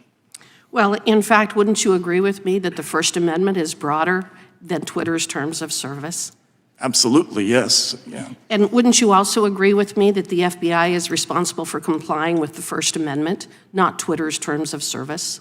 I would hope so, yes. Yeah. You also highlighted the presence of people like Jim Baker at Twitter. And again, I've noted that he is allegedly a former FBI employee. Part 9 also speaks of former other government association employees working at Twitter. What was the extent to which you found former FBI or other intelligence community employees working at Twitter? And did you find it odd? There was a significant quantity of people who had come from the intelligence world or who had worked at state agencies. In fact, that was a very common method by which members of people who are currently working in government would reach out to Twitter. For instance, we found an email by a current State Department official who reached out to a former State Department official asking that 14 ordinary Americans have their accounts deleted. That was in a recent Twitter Files release. So yes, there's an extraordinary number of these people. A lot of them come from the intelligence world, which we did find unusual, I think. Okay, thank you very much, and I yield back. Gentlelady's time has expired. I thank her. The gentleman from California is recognized for 5 minutes. Thank you, Mr. Chairman. I still try to figure out where all of this is going to go, but we've heard a lot from our Republican colleagues claiming that somehow all of this interaction has led to Twitter censoring conservative voices. And I really want to look at what the evidence is that that has or has not happened. In 2020, Twitter commissioned an objective study to examine whether its algorithms disproportionately promotes conservative or liberal voices. This was a massive study by researchers from the University of Cambridge and Berkeley. The analysis examined millions of Twitter accounts and 6.2 million news articles that were shared within the United States. The study results were quite clear. Twitter's algorithms actually amplifies conservative voices far more than liberal voices. So whatever comes of this question about pressure from the federal government, at least up until 2020, it didn't have an effect. A separate study, this one from the Indiana University, found that partisan accounts, especially conservative accounts, tend to receive more followers and follow more automated accounts. So, Mr. Taibbi and Mr. Schallenberger, are you familiar with these studies? I am. I am. Very good. Then you know that whatever you may be trying to tell us, the effect on Twitter didn't happen. No, I don't agree. Excuse me, it's my time, thank you. I can also give you many real analytical studies based on actual evidence. But since I have only 5 minutes, Mr. Chairman, if I might enter into the record these studies of what actually is going on at Twitter with regard to censorship or not censorship. Mr. Chairman, may I enter those into the file? Thank you, Mr. Chairman. I take that silence as a yes. Did you identify the document? I'm sorry. Certainly.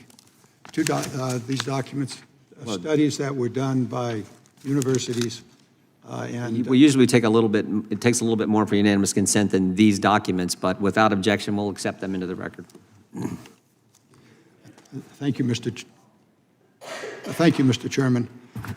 These studies found that to the extent that far-right accounts are being suspended, it's not because of their ideology, but because they are spreading conspiracy theories like QAnon. You can see those up on the board. Talk about nonsense. QAnons, are you really ready for these dots? Where in the country is gone? The rest of the world will go. Q is real. On and on. They're up there, and they're now part of the file also. This type of speech that perhaps our Republican colleagues believe social media platforms, all of whom, by the way, are private companies, not government, are somehow obligated to post. No matter how crazy, how offensive a post might be, these private companies presumably must advance the lies, conspiracy theories, personal attacks promoted by radicals. Now, I'm pretty sure that if the Democrats held a hearing today to force Fox News to post certain content, my Republican colleagues would be up in arms. And this is particularly ironic because we know for a fact that Fox News does spread disinformation and does so while knowing that the material is false. We've learned from the Dominion lawsuit that Fox hosts lied about the 2020 election. Its executives knew they were lying, and yet they were allowed to continue peddling their lies. Now, here's a reporter speaking to this issue, a Fox News reporter. He said, dangerously insane. There's 2 Fox executives describing Fox's decision to push forward election lies as chasing the nuts off the cliff. There are 2 other quotes, 2 other tweets that I think we ought to be aware of. And Fox News was promoting it. They were promoting Trump's lies. The quote up there, big protest in D.C. on January 6th. Be there, will be wild. A call to arms, and all of us in this building know the result of that call. A second one, Mike Pence didn't have the courage to do what needed to be done to protect our country. This is the speech that my Republican colleagues would have us to believe is being wrongly, quote unquote, censored by social media companies. It's offensive, it's absurd. No private company has an obligation to amplify anything, and especially not messages that strike at the heart of our democracy. I yield back. The gentleman yields back. The gentleman from Utah is recognized for 5 minutes. Thank you, Chairman. Thank you, witnesses, for being here. I suppose this is maybe a little bit outside your comfort zone. You didn't find yourself with this kind of attention when you began this endeavor, but I appreciate the courage and the commitment you've made to doing that. We may not agree on a lot of things when it comes to policy and politics, but I think we agree on our concern regarding the topic today. And I'll actually follow on from my Democratic friend and colleague and the things that he has said, because I agree with him. Private companies, I mean, Twitter, Facebook, they can ban whoever they want. They can mute. They can deplatform. They can set up whatever policy they want, and they have the ability to do that. I don't care about that. I agree with that. They should have that authority. The thing that we're concerned about is when the federal government, by proxy, essentially contracts this out. Because the federal government can't ban speech.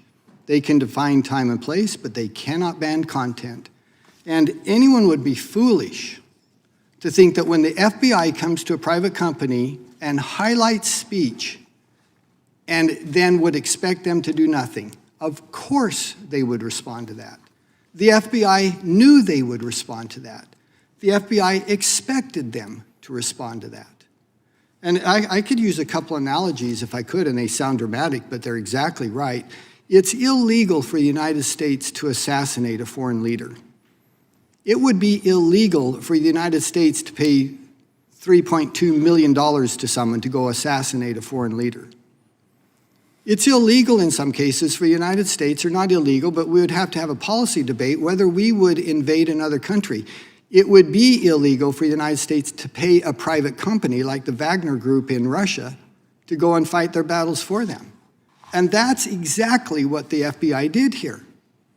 They said, well, we can't do this ourselves. We'll contract it out. We'll launder this effort through another company. And I would just ask you to respond to that. Do you think I'm overly dramatic, or do you think I'm wrong in my characterization of what we see here? I don't. I think that's absolutely correct. Freedom of speech is the foundation for our democracy, and what we've seen here is federal government putting extraordinary amounts of pressure both on Twitter and Facebook. And we haven't talked about Facebook, but we now know that we have the White House demanding that Facebook take down factual information, and Facebook doing that.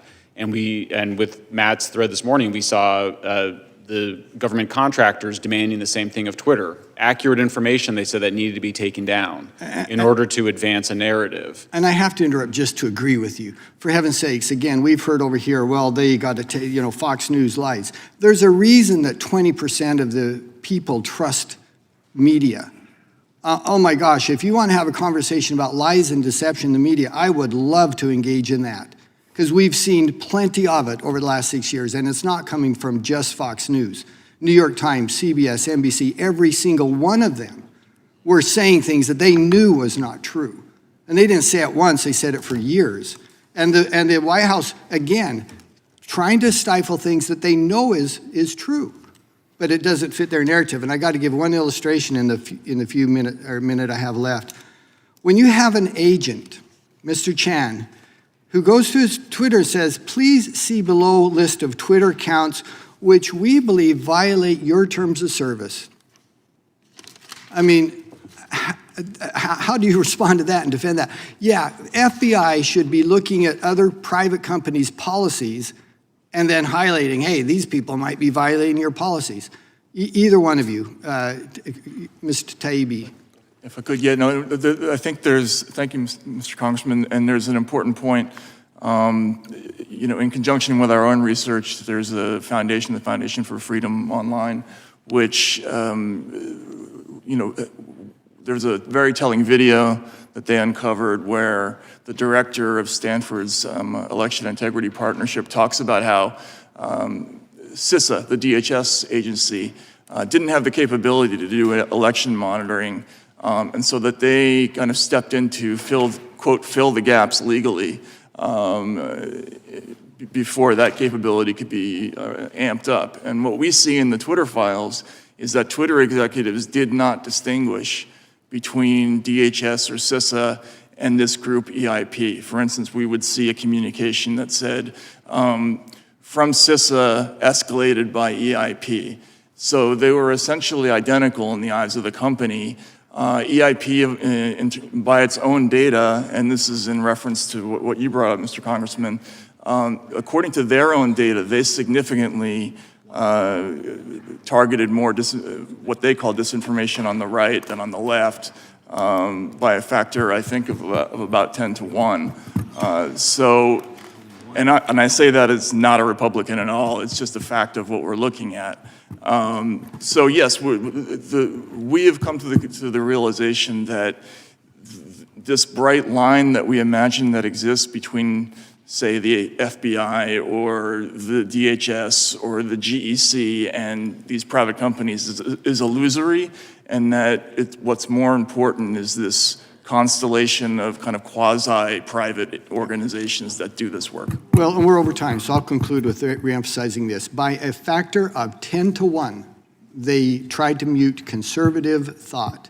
And the federal government cannot contract out suppression of free expression. Chairman, thank you. Thank you. Gentleman's time has expired. The gentlelady from Texas is recognized for 5 minutes. Thank you, Mr. Speaker. I did that last time. I apologize, Mr. Chairman. Mr. Taibbi, I want to follow up a little bit on the ranking member's questions. When was the first time that Mr. Musk approached you about writing the Twitter files? Again, Congresswoman, that would... I just need a date, sir. But I can't give it to you, unfortunately, because this is a question of sourcing, and I don't give up. I'm a journalist. I don't reveal my sources. It's a question of chronology. No, that's a question of sourcing. Because you earlier said that someone had sent you through the internet some message about whether or not you would be interested in some information. Yes, and I refer to that person as a source. So you're not going to tell us when Musk first approached you? Again, Congresswoman, you're asking me to you're asking a journalist to reveal a source. So then you consider Mr. Musk to be the direct source of all this? No, now you're trying to get me to say that he is the source. I just can't answer your question. Well, he isn't. If you're telling me you can't answer because it's your source, well, then the only logical conclusion is that he is, in fact, your source. Well, you're free to conclude that. Well, sir, I just don't understand. You can't have it both ways, but let's move on because no, he can. He's a journalist. No, he can't, because either Musk is the source and he can't talk about it, or Musk is not the source. And if Musk is not the source, then he can discuss No one has yielded. The gentlelady's out of order. You don't get to speak. And she's out of order because he's interrupted. The gentlelady's not recognized. You're not recognized. He has not said that. What he has said is he's not going to reveal his source. And the fact that Democrats are pressuring him to do so is such a violation. We're asking him about his conversations with Musk. The gentlelady has not yielded you time. You don't get I have to not just talk over her. yielded time to anybody. I want to reclaim my time, and I would ask the chairman to give me back some of the time because of the interruption. Mr. Chairman, I am asking you if you will give me the seconds that I lost. We will give you that 10 seconds. Thank you. Now, let's talk about another item that when you responded to the ranking member. You said that you had free license to look at everything, but yet you yourself posted on your I guess it's kind of like a web page. I don't quite understand what Substack is, but that what I can say is that in exchange for the opportunity to cover a unique and explosive story, I had to agree to certain conditions. What were those conditions? She asked you that question, and you said you had none, but you yourself posted that you had conditions. No, the conditions, as I've explained multiple times. No, sir, you've not explained. You told her in response to her question that you had no conditions. In fact, you kind of used the word license, that you were free to look at all of them, all 100,000 emails. The question was posed, was I free to write about? Sir, did you have any conditions? The condition was that we published on Twitter. Sir, did you have any conditions, yes or no? A simple question. Yes. All right, could you tell us what conditions those were? The conditions were an attribution, sources at Twitter, and that we break any news on Twitter. But you didn't break it on Twitter. Did you send the file that you released today to Twitter first?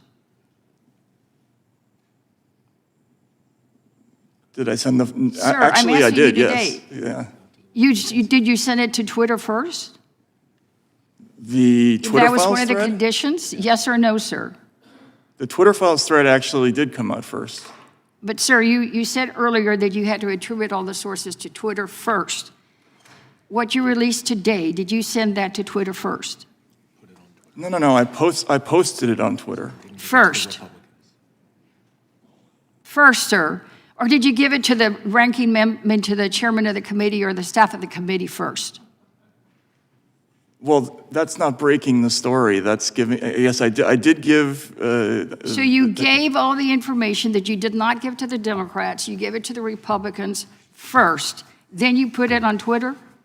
Actually, no, the chronology is a little bit confused. Well, then It's more or tell less us the what the same time. chronology was. I believe the thread came out first Where? on Twitter. On Twitter. So then you afterwards gave it to the Republicans and not the Democrats? Yes, because I'm submitting it for the record as my statement. Did you give it to them in advance? I gave it to them today. You gave it to them today, but you still have not given anything to the Democrats. Well, I'll move on, and I wanted to ask Mr. Schellenberger the same question, sir. When did you first visit with or get contacted by Mr. Musk? I'm not going to reveal my sources, but like I said, I was invited by Barry Weiss. I'm not asking for sources, sir. I'm just asking for chronology. When did you first make contact with Mr. Musk? I don't know the exact date. Was it It was December. 2020? It was December. December of, well, there's a lot of Decembers in history. December of sir. last year. Which December? December of last year, ma'am. Last year, the 22? Yes. All right. Now, in your discussion, in your answer, you also said that you were invited by a friend, Barry Weiss? My friend Barry Weiss. So this friend works for Twitter, or what is her? She's a journalist. Sir, I didn't ask you a question. I'm now asking Mr. Schellenberger a question. Please Yes, do ma'am. not Barry Weiss is a interrupt. journalist. I'm sorry, sir? She's a journalist. She's a journalist. So you work in concert with her? Yeah. Do you know when she first was contacted by Mr. Musk? I don't know. You don't know. So you're in this as a threesome? There was many more people involved than that. There was many more people involved with it. Are you being paid to be here today, either through consulting fees, No, campaign contribution to your absolutely next not. run? Gentlelady's Absolutely time Do you have is an interview gentlelady's scheduled after time this is hearing? expired. Absolutely not. Gentlelady's time has Thank you. expired. Thank you. I don't know what to say other than I'll recognize the gentleman from North Dakota for 5 minutes. Thank you, Mr. Chairman, and I'll yield my 5 minutes Oh, to you. I appreciate the gentleman yielding. I do think it's worth pointing out that, I have co-sponsored, I think some of my colleagues have co-sponsored the SHIELD Act in previous Congresses with Democrats to protect what we see them trying to do today, protect journalists from having to reveal their sources to government.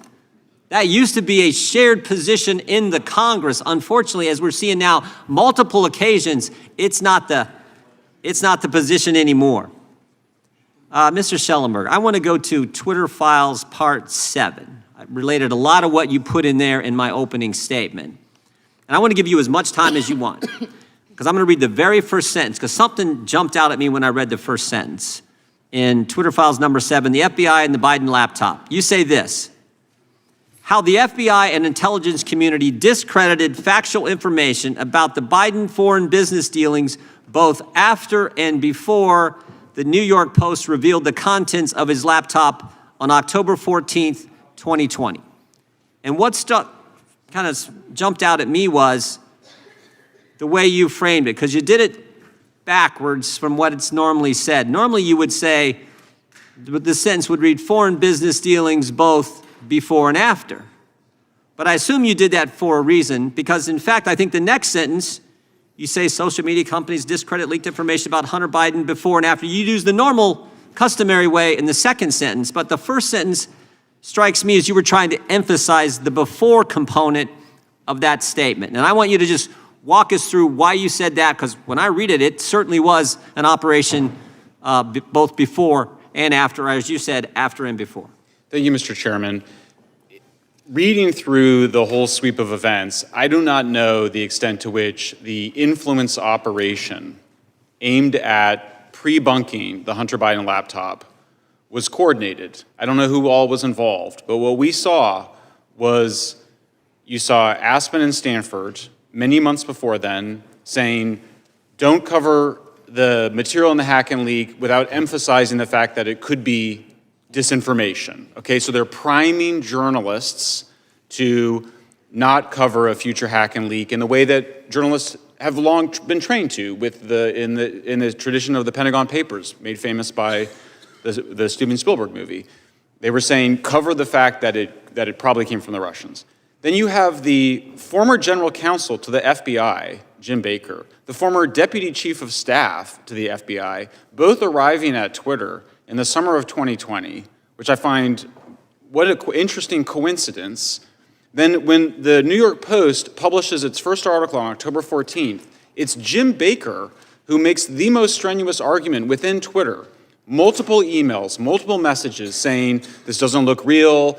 There's intelligence experts saying that this could be Russian disinformation. He is the most strenuous person inside Twitter arguing that it's probably Russian disinformation.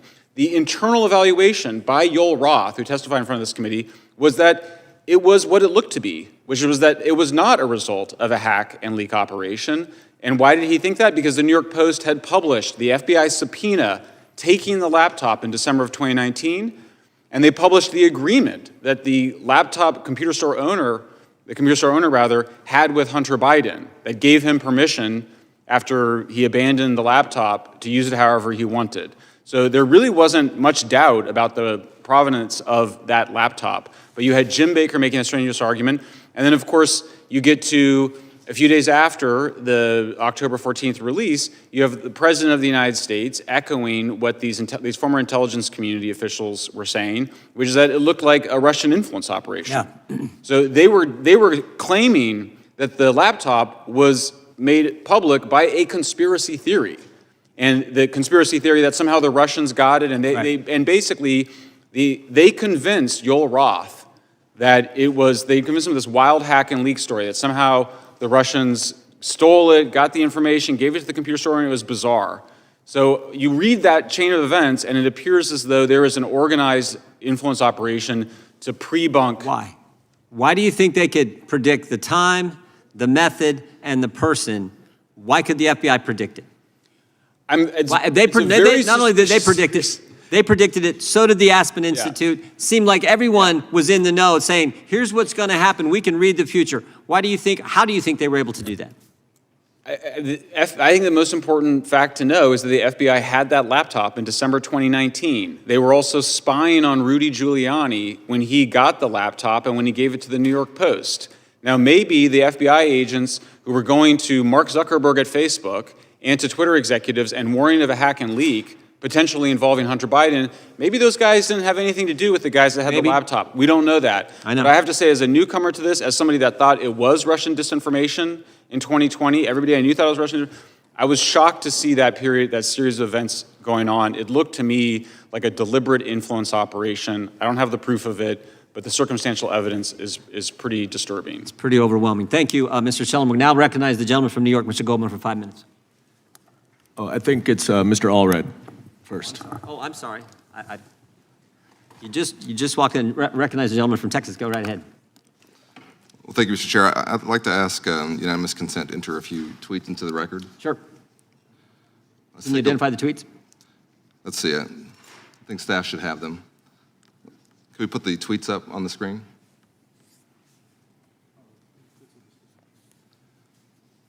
Let's take a look at a couple of tweets from Kanye West, who now goes by Ye. At the time of these tweets, had 32 million followers. Mr. Taibbi, can you read the tweet on the left? Can you see the text there? I actually can't. My eyesight is not so great. I'll read it to you. It says, I'm a bit sleepy tonight, but when I wake up, I'm going DEFCON 3 on Jewish people, in all caps. The funny thing is, I actually can't be anti-Semitic because black people are actually Jew. Also, you guys have toyed with me and tried to blackball anyone who ever opposes your agenda. And can you see the tweet next to it? I can, yes. Would you describe it? It's a Star of David, the swastika in the middle of it? Yes. Should those tweets have been taken down by Twitter? I think it's a difficult question. Hate speech is protected in the United States. One of my heroes growing up was the Ukraine-born author Isaac Babel. He gave a speech at the first Soviet Writers' Congress, and he was asked if any important rights had been taken away. And he sarcastically answered, no, the only rights that have been taken away are the right to be wrong. And the crowd laughed, but he was making an important point, which is that in a free country, you can't have freedom without the freedom to be wrong. Let's move on to a couple of other tweets, not from somebody with 32 million followers. This one says, Elon now controls Twitter. Unleash the racial slurs, K-word and N-word. The other one says, I can freely express how much I hate N-words now. Thank you, Elon. See, these tweets were taken down, even by Elon Musk's Twitter, and they should have been, because they're hate speech. And they lead to real-world reactions. In fact, in the 12 hours after Elon Musk's acquisition of Twitter, hate speech of all kinds spiked on Twitter, including a 500% increase in the use of the N-word. And it's not just online.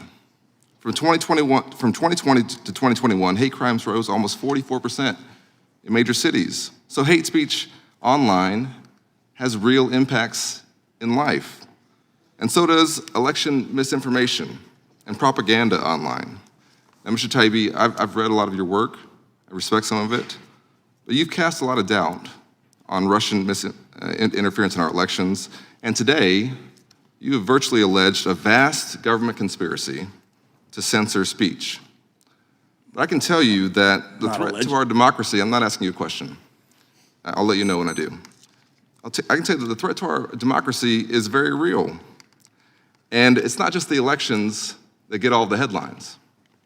In 2018, in a congressional race, two Kremlin-aligned foreign nationals named Lev Parnas and Igor Fruman succeeded in funneling illegal Russian money to a Trump-aligned super PAC that spent $1.3 million to support the Republican candidate.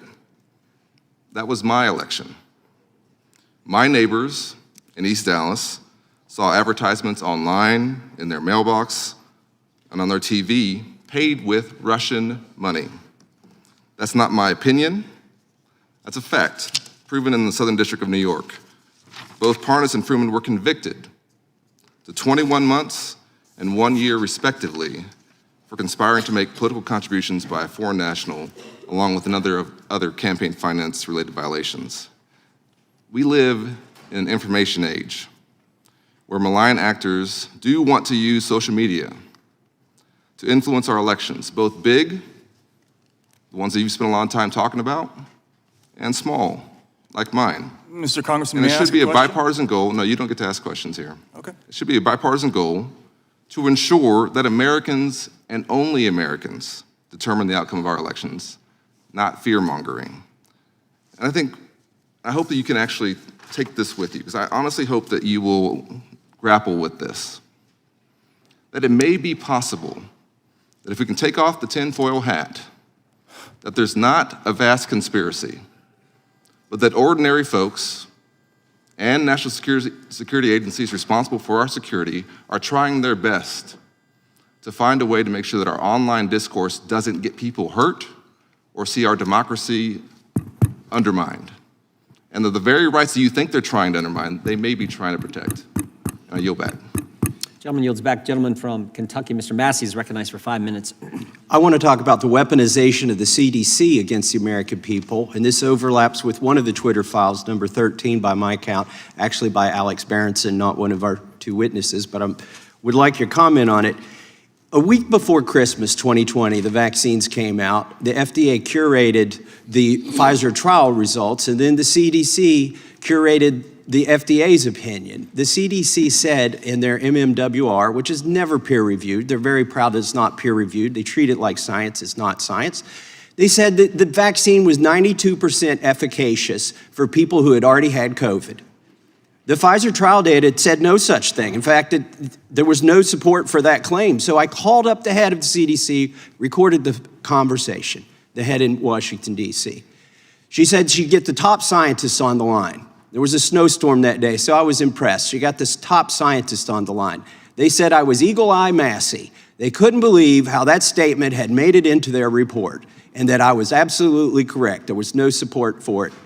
So I said, how are you going to fix it? You're going to redact it? You're going to change it? What are you going to do? They said, we'll do all of that. I said, great. A month later, it was still on their website. I made some more phone calls. They brought in an old hand, an old fixer, Dr. Shushat. These are her notes of her phone call with me about natural immunity in January, when I called him out on it again. These are the entirety of her notes that were obtained in my FOIA from somebody, a third party. I took all of my recordings, released them to Cheryl Atkinson. She blew the whistle on this. A lot of people have forgotten about it. Here's why I find it interesting, and I'm going to tie it into the Twitter files. And by the way, I told them I was not anti-vax. I said the problem with your story is there's a misallocation of vaccines which are not available for all the old people in Kentucky, but you got young people in Kentucky taking them because you're telling them on the website, even if you've had COVID, go get it. So that was my complaint. On May 10th, 2021, Todd O'Boyle, this name will come up in a Twitter file later. He is the top lobbyist in Twitter's Washington office, who was also Twitter's point of contact in the White House. He encouraged the CDC to enroll in the partner support program. Oh, okay. The CDC is now a partner with Twitter because they're in the partner support program. He said, in the future, that's the best way to get a spreadsheet like this reviewed. Now, this is an email from between Todd O'Boyle and the folks at CDC. By the way, let me talk to this too. These are more of my conversations with the CDC, completely redacted the subject thereof. Next one, please. I also found as a result of the FOIA, CDC tracks every tweet that a congressman puts out. Not just Republican, but Democrat. They keep a spreadsheet, they make it every week. This showed up in the FOIA for me because I'm in their spreadsheet that they track. Why is this interesting? Okay, so they're tracking congressmen's tweets at CDC. They're enrolled in the partner support portal at Twitter. And then I found, this is why, I found Alex Berenson's report very interesting because what he found out is that Scott Gottlieb worked hard and Twitter complied, it looks like, to censor a tweet from a doctor about natural immunity. Guess what? On the same day that doctor's tweet was censored, so were my tweets on natural immunity. Why is this important? What is consequential about the date? This is 3 days after the military vaccine mandate came out and a week before the federal vaccine mandates came out. This truth was toxic to a narrative that Pfizer was spreading, that Joe Biden wanted out there so that he could force the vaccine on everybody, whether you had natural immunity or not. Now, you guys might not agree with me on this. I don't think the press gets special privileges on the First Amendment. I don't think Congress does. I think every American, by virtue of being an American, has the right to free speech enshrined in the Constitution. So I'm not so much worried that they censored a congressman, but they disabled all the comments from my constituents. Those are the voices they squelched. And my beef is not with Twitter, but my beef is with the CDC and these federal agencies. And I encourage you all, if you can, to find more about this. And do either of you have any comments on this topic? Yeah, absolutely. Gentleman's time expired, but the gentleman may Still had 3 respond. seconds. The witnesses may respond. Okay. Just quickly, we found just yesterday a tweet from the Virality Project at Stanford, which was partnered with a number of government agencies on Twitter, where they talked explicitly about censoring stories of true vaccine side effects and other true stories that they felt encouraged hesitancy. Now, censoring true. Yeah, so they used the word true 3 times.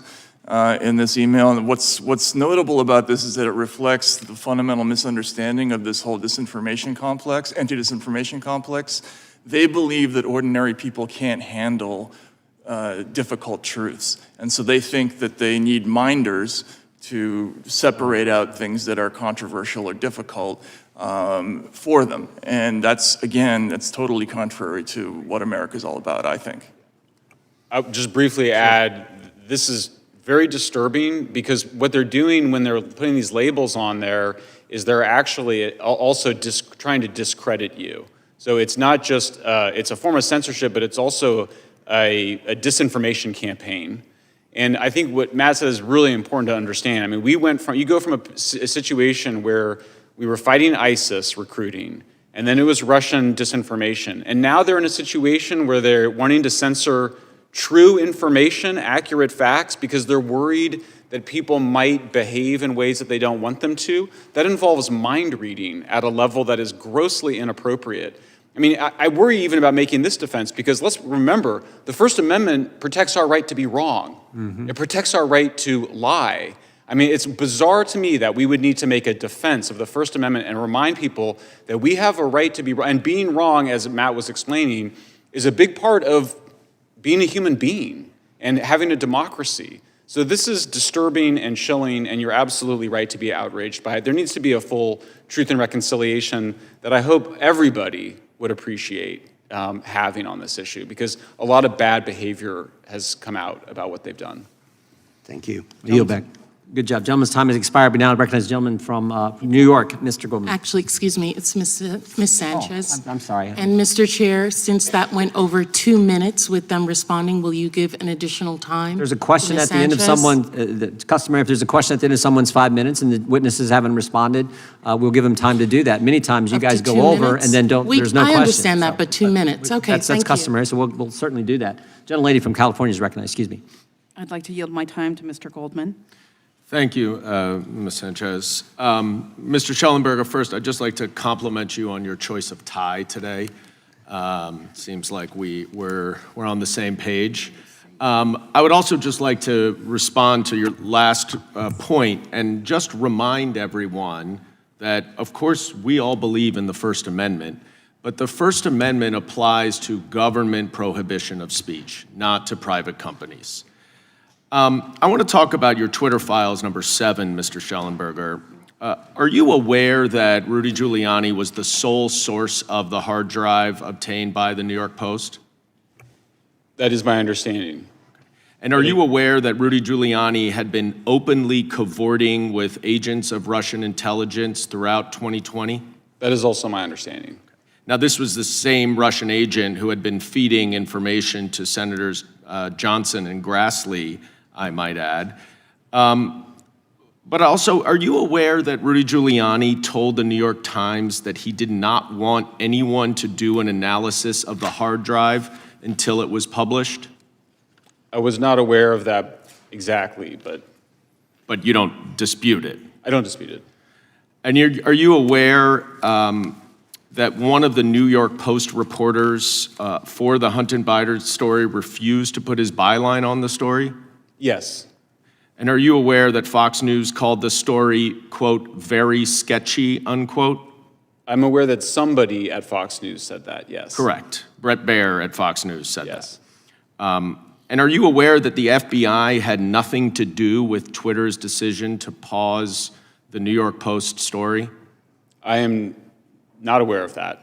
Okay, well, let me read you the testimony from Yoel Roth at the hearing we had on February 8th. Quote, the FBI was quite careful and consistent to request review of the accounts, but not to cross the line into advocating for Twitter to take any particular action. And then Jim Baker said, in response to the chairman's question, when he asked, did you talk to the FBI about the Hunter Biden story? He said, to the best of my recollection, I did not talk to the FBI about the Hunter Biden story before that day.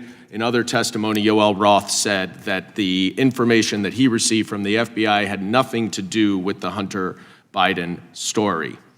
Now, are you aware that there was an analysis of the hard drive that was done by the Washington Post at a later date?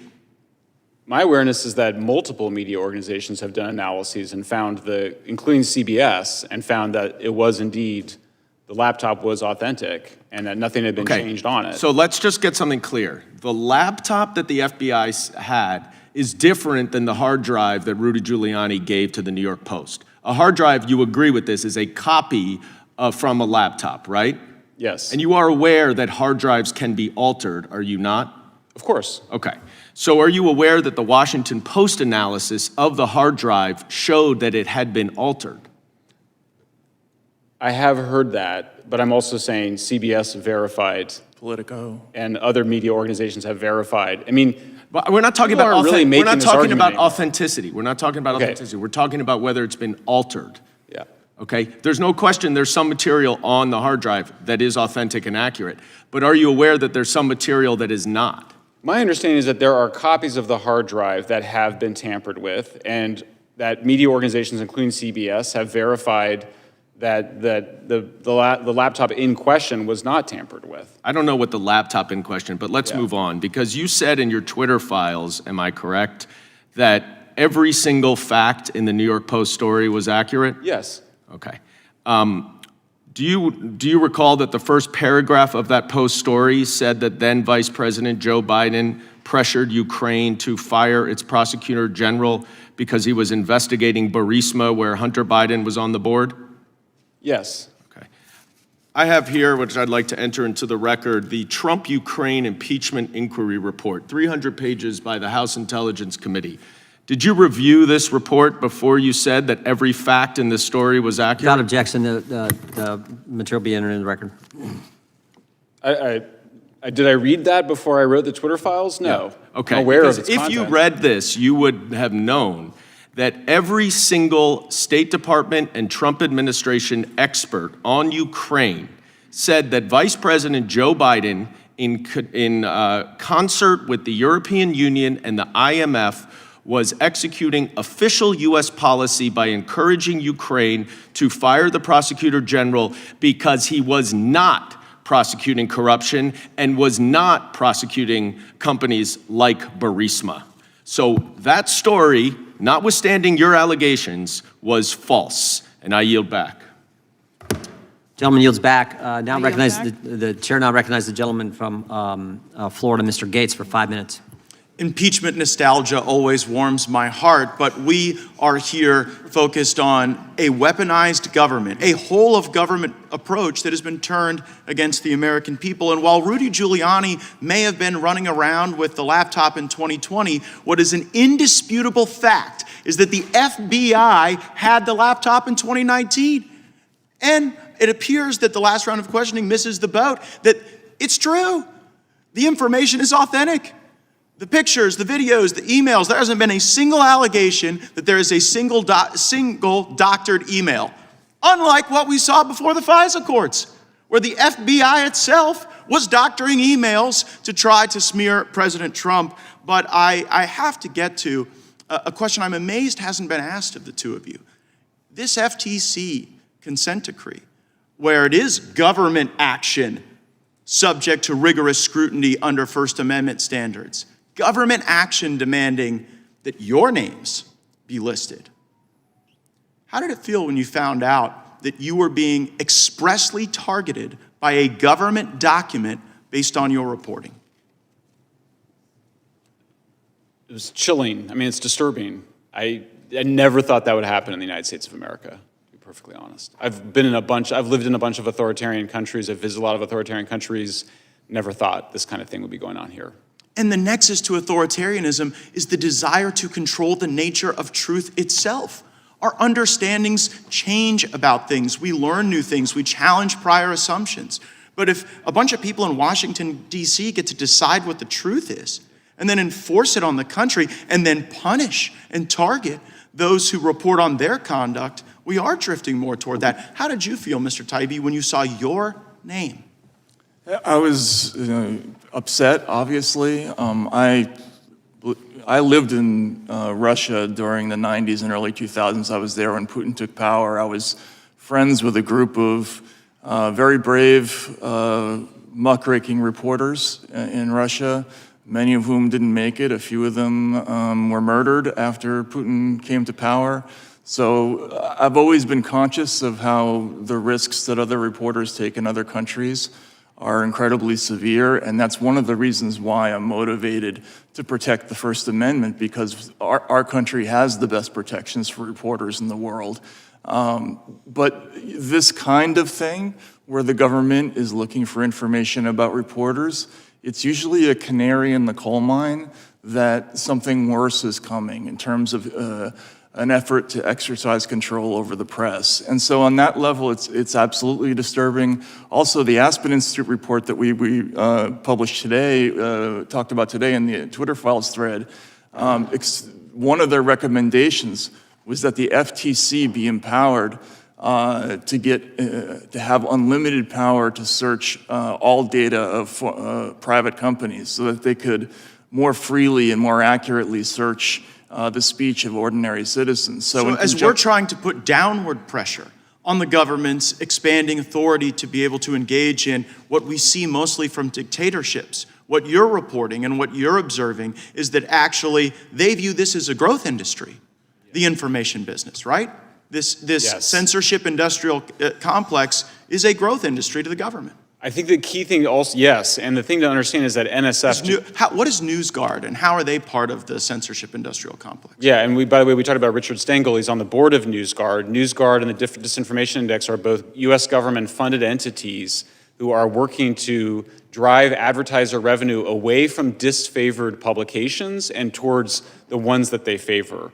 This is Now, totally what I'm inappropriate. used to in this town is government officials pick their favorite outlets and they give them the best scoops and they give them the best stories. And there's a fusion of media and government that has long made me uncomfortable. But what you're describing now is literally the directing of revenue to certain media companies over other media companies designed and implemented with U.S. government funding and support. That's right. That is an astonishing way. If we do not take a look at NewsGuard, we have failed. And you talk about the brave reporting that occurs and what it subjects you to. I would suggest there's also political bravery that I have observed. While we've only heard from Democrats on this panel attacking you, discrediting you, a lot like they've tried to attack and discredit FBI whistleblowers who are truth tellers, there are brave Democrats who still believe in free speech, and I would advise my colleagues to look at the comments of Ro Khanna, who has been deeply, deeply concerned about this weaponization of government, and he believes these Twitter files are indeed worthy of our focus and our energy, and that is exactly what we are going to do. I yield back. I think the gentleman would now recognize the gentlelady from New York. I still have my 5 minutes, Mr. Chairman. Oh, that's right, I forgot. I understand why you may not. Because you were yielded 5. The gentleman from New York is recognized for 5 minutes. Thank Excuse you. me.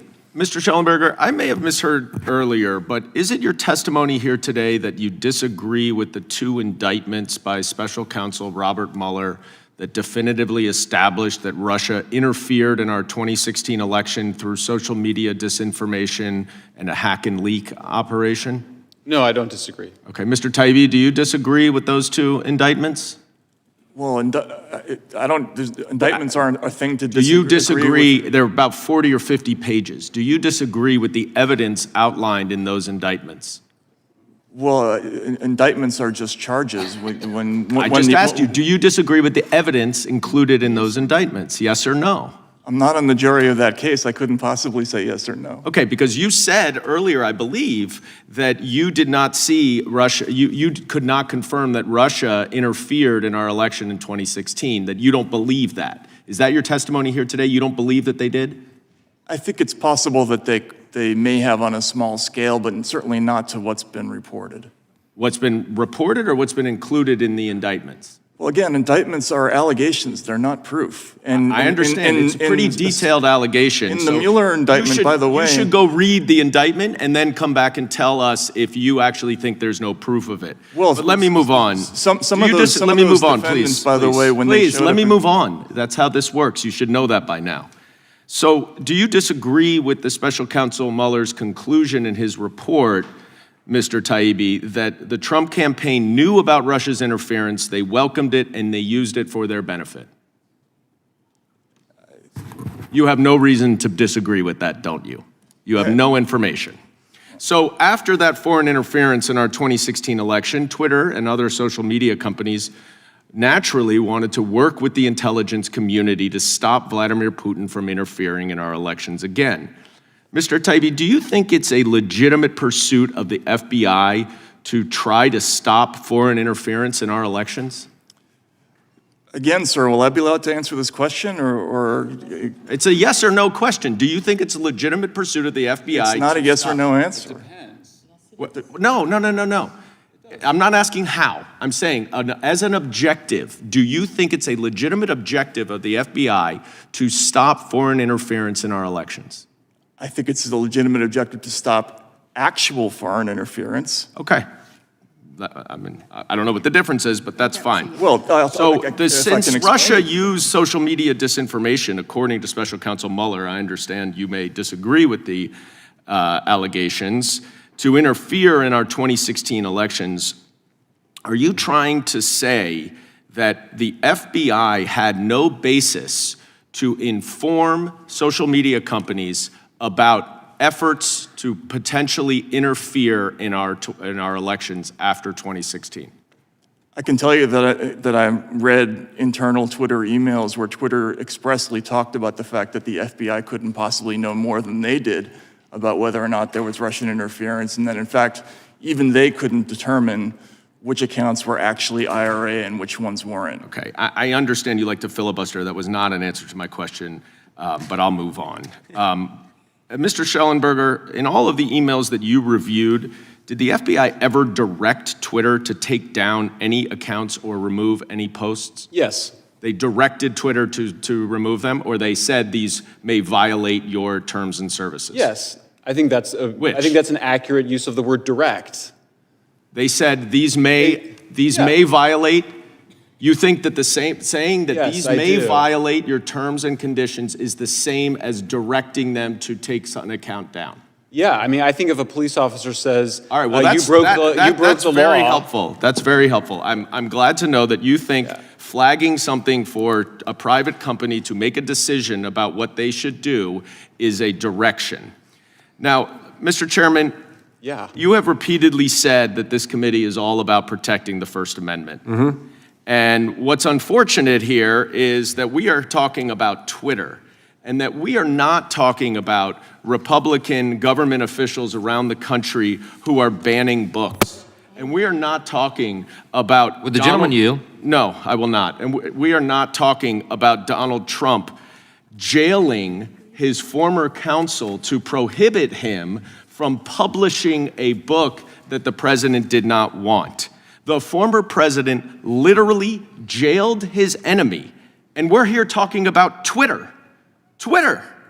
And even with Twitter, you cannot find actual evidence of any direct government censorship of any lawful speech. And when I say lawful, I mean non-criminal speech, because plenty of speech is non-criminal. I'll give you one. The gentleman's time to expire. I'd ask unanimous consent to enter into the record the following email from Clark Humphrey, Executive Office of the Presidency, White House Office, January 23rd, 2021. That's the Biden administration, 4:39 a.m. Hey, folks. This goes to Twitter. Hey, folks, wanted to use the term they used the term Mr. Goldman just used. Wanted to flag the below tweet, and I'm wondering if we can get moving on the process for having it removed ASAP. Boom. That is. Could you read the below tweet?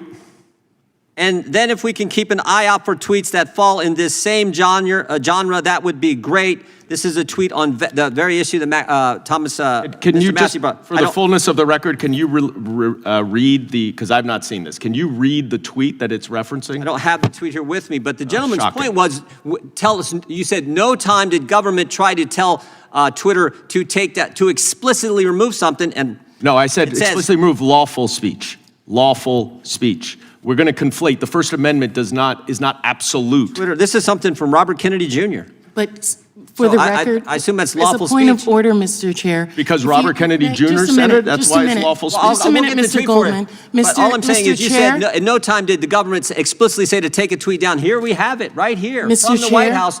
They couldn't even wait 2 days. 2 days into this administration, they were asked Twitter to Mr. take something Chair. down, and we will get you the underlying tweet. Thank With that, you. I recognize the gentlelady from New York. Will you place it into the record as well, sir? The underlying tweet? Robert Kennedy Jr. Is talking about he's talking about Hank Aaron's death after he received the vaccine. That's what the tweet's about. We'll get you a copy. Thank you. Mr. Chairman, I would say one thing.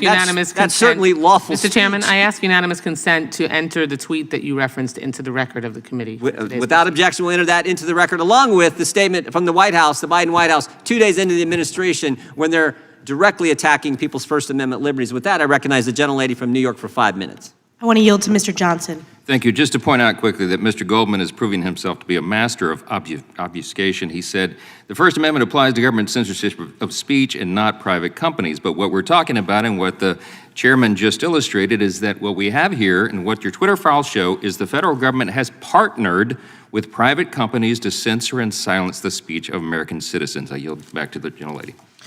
I just came from an open hearing with FBI Director Chris Wray, and he said under oath that no one from the FBI communicated with Twitter regarding the Hunter Biden laptop story. Based upon both of your courageous reporting, can you address that? I mean, we saw, I mean, like I said, we don't know. I mean, so at this point, we just have to take his word on it. But what we saw was a huge amount of FBI communications to Twitter. We saw the former deputy chief of staff, the former general counsel showing up at Twitter right at the critical period. So I find a lot of suspicious activity. I would like to ask him a bunch of questions about that because I find it very suspicious and unresolved. Mr. Taibbi, do you have comments on that? We do know that there was a teleporter communication that had 10 documents in it just before the story broke, but we don't know what those documents were, so we can't suppose. Well, I don't take his word for it. We have lots of examples where it has not been, they have not been accurate from that particular agency when it comes to testifying before Congress. So it is our job in this committee to get to the truth, to shine sunlight and transparency for the American people. I want to ask you both about the Aspen Digital Hack and Dump Working Group, which involved an 11-day scenario in October 2020 that began with the imaginary release of falsified records, that's what they claim, related to Hunter Biden's controversial employment by the Ukrainian energy company Burisma. Right. This was if they knew, because they did know. So I would like your comments, Mr. Schellenberg. These were the files that you did extensive reporting on about how concerning this is and how this is truly the definition of the weaponization against free speech and suppressing accurate reporting. Yeah, so there's actually two things, and one of them we just discovered recently, which is that there was a Stanford Cyber Policy Institute report, which said that, which was in menacing terms, telling journalists that they should abandon the Pentagon principle. Again, this is the Pentagon Papers principle. This is the idea that if Daniel Ellsberg brings you materials he's taken from the Pentagon about how the war in Vietnam is going, the New York Times and Washington Post published those. That was considered one of the greatest moments of American journalism. Here you have Stanford Cyber Policy Center saying we should abandon that principle. You should instead make the issue about, frankly, the theories about where it might have come from. Then you had the Aspen workshop, which was attended, by the way, by New York Times, CNN, Washington Post, Wikipedia, Facebook, Twitter, many other journalists, where they basically, you read it, it's like a kind of programming of the journalists that they should not follow this longstanding journalistic principle of taking materials from a hack and leak or any other situation and take them seriously. So, I mean, you read this and it feels like a kind of brainwashing exercise that Aspen Institute and Stanford were running against American journalists and the social media companies. Mr. Taibbi, comments? Yes, I think, there were a couple of moments in the Twitter files that really speak to a kind of larger problem. In the first Twitter files, we saw an exchange between Representative Rouhana and Vijaya God, where he's trying to explain the basics of speech law in America, and she seems completely unaware of what, for instance, New York Times v. Sullivan is. There are other cases like Bartnicki v. Vopper, which legalize the publication of stolen material. That's very important for any journalist to know. I think most of these people are tech executives and they don't know what the law is around speech and around reporting. And in this case, and in 2016, you were dealing with true material. There is no basis to restrict the publication of true material, no matter who the source is. and how you get it. And journalists have always understood that. And this has never been an issue or a controversial issue until very recently. And by the way, just one quick thing I'll add. That's the exact same strategy of the malinformation, misleading. In other words, they were saying even if the material you think is true, it could lead people to have conclusions that we don't want them to have, and therefore you should change your journalism because of that. So this is, we're so far down the slippery slope, you've crashed at that point. I mean, it's a disturbing trend in journalism, in social media, and in the relationship from the intelligence community to these organizations. How have you been targeted since the publication of the Twitter files? Gentlelady's time expired. We'll give a quick answer if we can. I mean, again, I've known journalists who suffered real brutal harms in my career, so they've said a lot of nasty things about me on Twitter, but it hasn't been so bad, I would say. The FTC thing is the only thing that's legitimately concerning, and that's not really for my sake. It's more because it's a general problem for journalists everywhere. I've been censored on Facebook since the year 2020 for writing accurate information in an article that went viral. I remain censored. They continue to flag warnings on posts that I write that have nothing to do with the environment.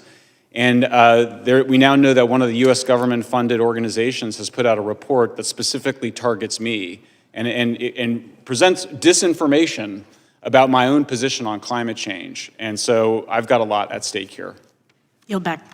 Mr. Chair, may I ask unanimous consent to enter into the record a letter dated June 25th, 2020, to Mark Zuckerberg from Chad Wolf, the Acting Secretary of Homeland Security, in which he asked Facebook to keep Americans safe by taking appropriate action consistent with your terms of service against content that promotes, incites, or assists the commission of eminent illegal activities. Those committed to protecting free exchange of ideas should not turn a blind eye to illegal activity and violence fermenting in your platform. This is after the summer in which Black Lives Matter protests took place. Without objection, gentlelady from Florida is recognized for 5 minutes. Thank you, Mr. Chairman. Thank you to our witnesses for appearing here today. I know it doesn't feel exactly warm and fuzzy, but believe me, I think what you guys are doing is very important.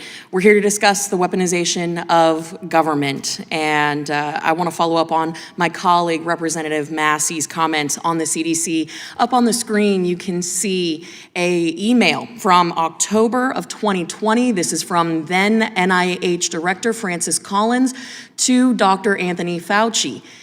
It goes on in to say this proposal, talking about the Great Barrington Declaration, is from 3 fringe epidemiologists who met with the secretary, and it seems to be getting a lot of attention, even a signature, a co-signature from a Nobel Prize winner.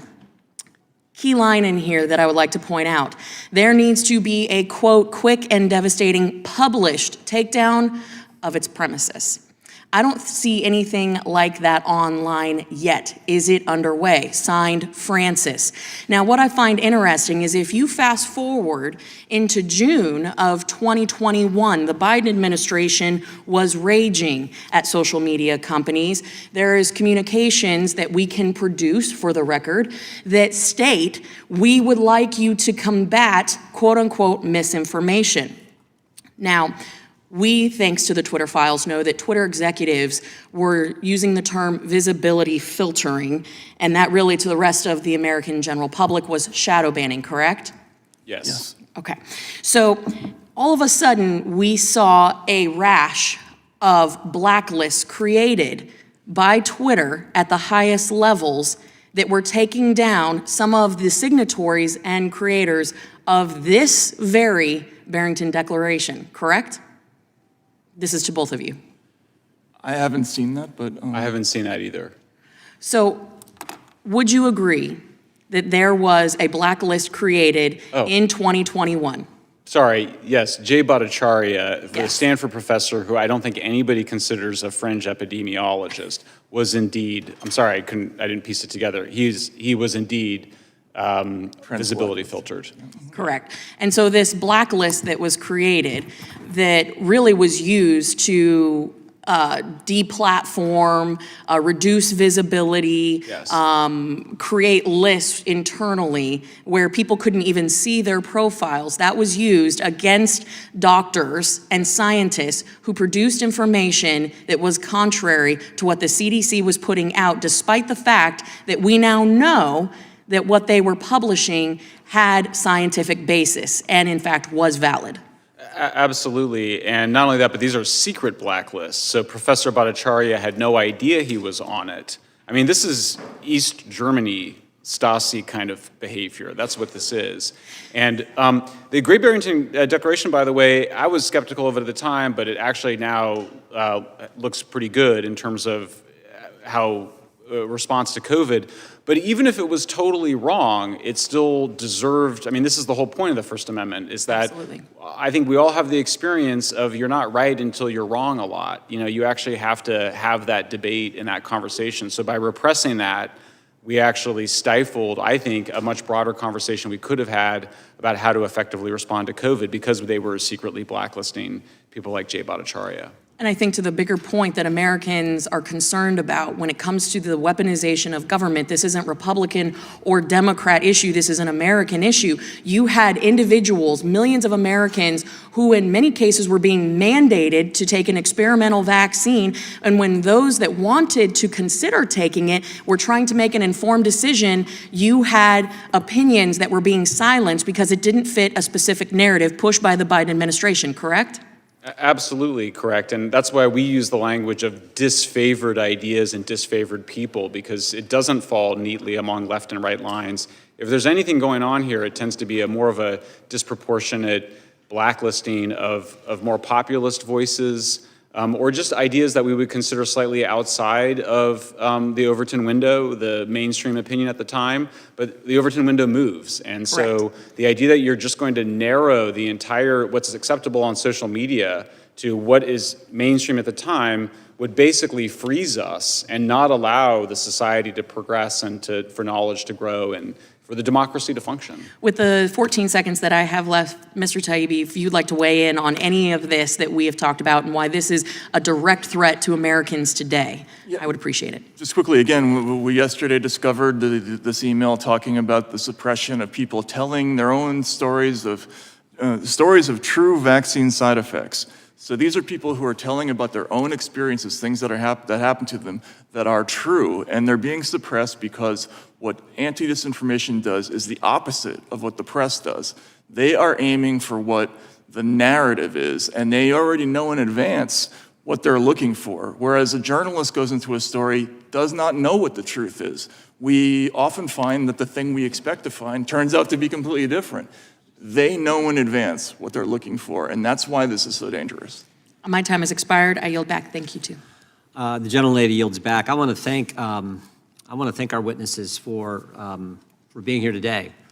And you know, I think maybe if we can get this right and stop this, and what legislation, appropriation, whatever it takes, we can stop this. I think in the future, people will look back and look at your courage as people in journalism, in the press, to come here with what you've been facing, what you've had to endure, and now with the idea that the FTC is coming after you. That's something that I think is pretty darn important and certainly noteworthy. So we appreciate you sitting here for 2.5 hours, taking the questions you did, but giving so much valuable information to this committee, who is certainly on our side, committed to protecting the First Amendment and people's right to speak. So that concludes today's hearing. Again, we thank you both for being here. Without objection, all members will have 5 legislative days to submit additional written questions for the witnesses or additional materials for the record. Without objection, the hearing is adjourned. Thank you, sir.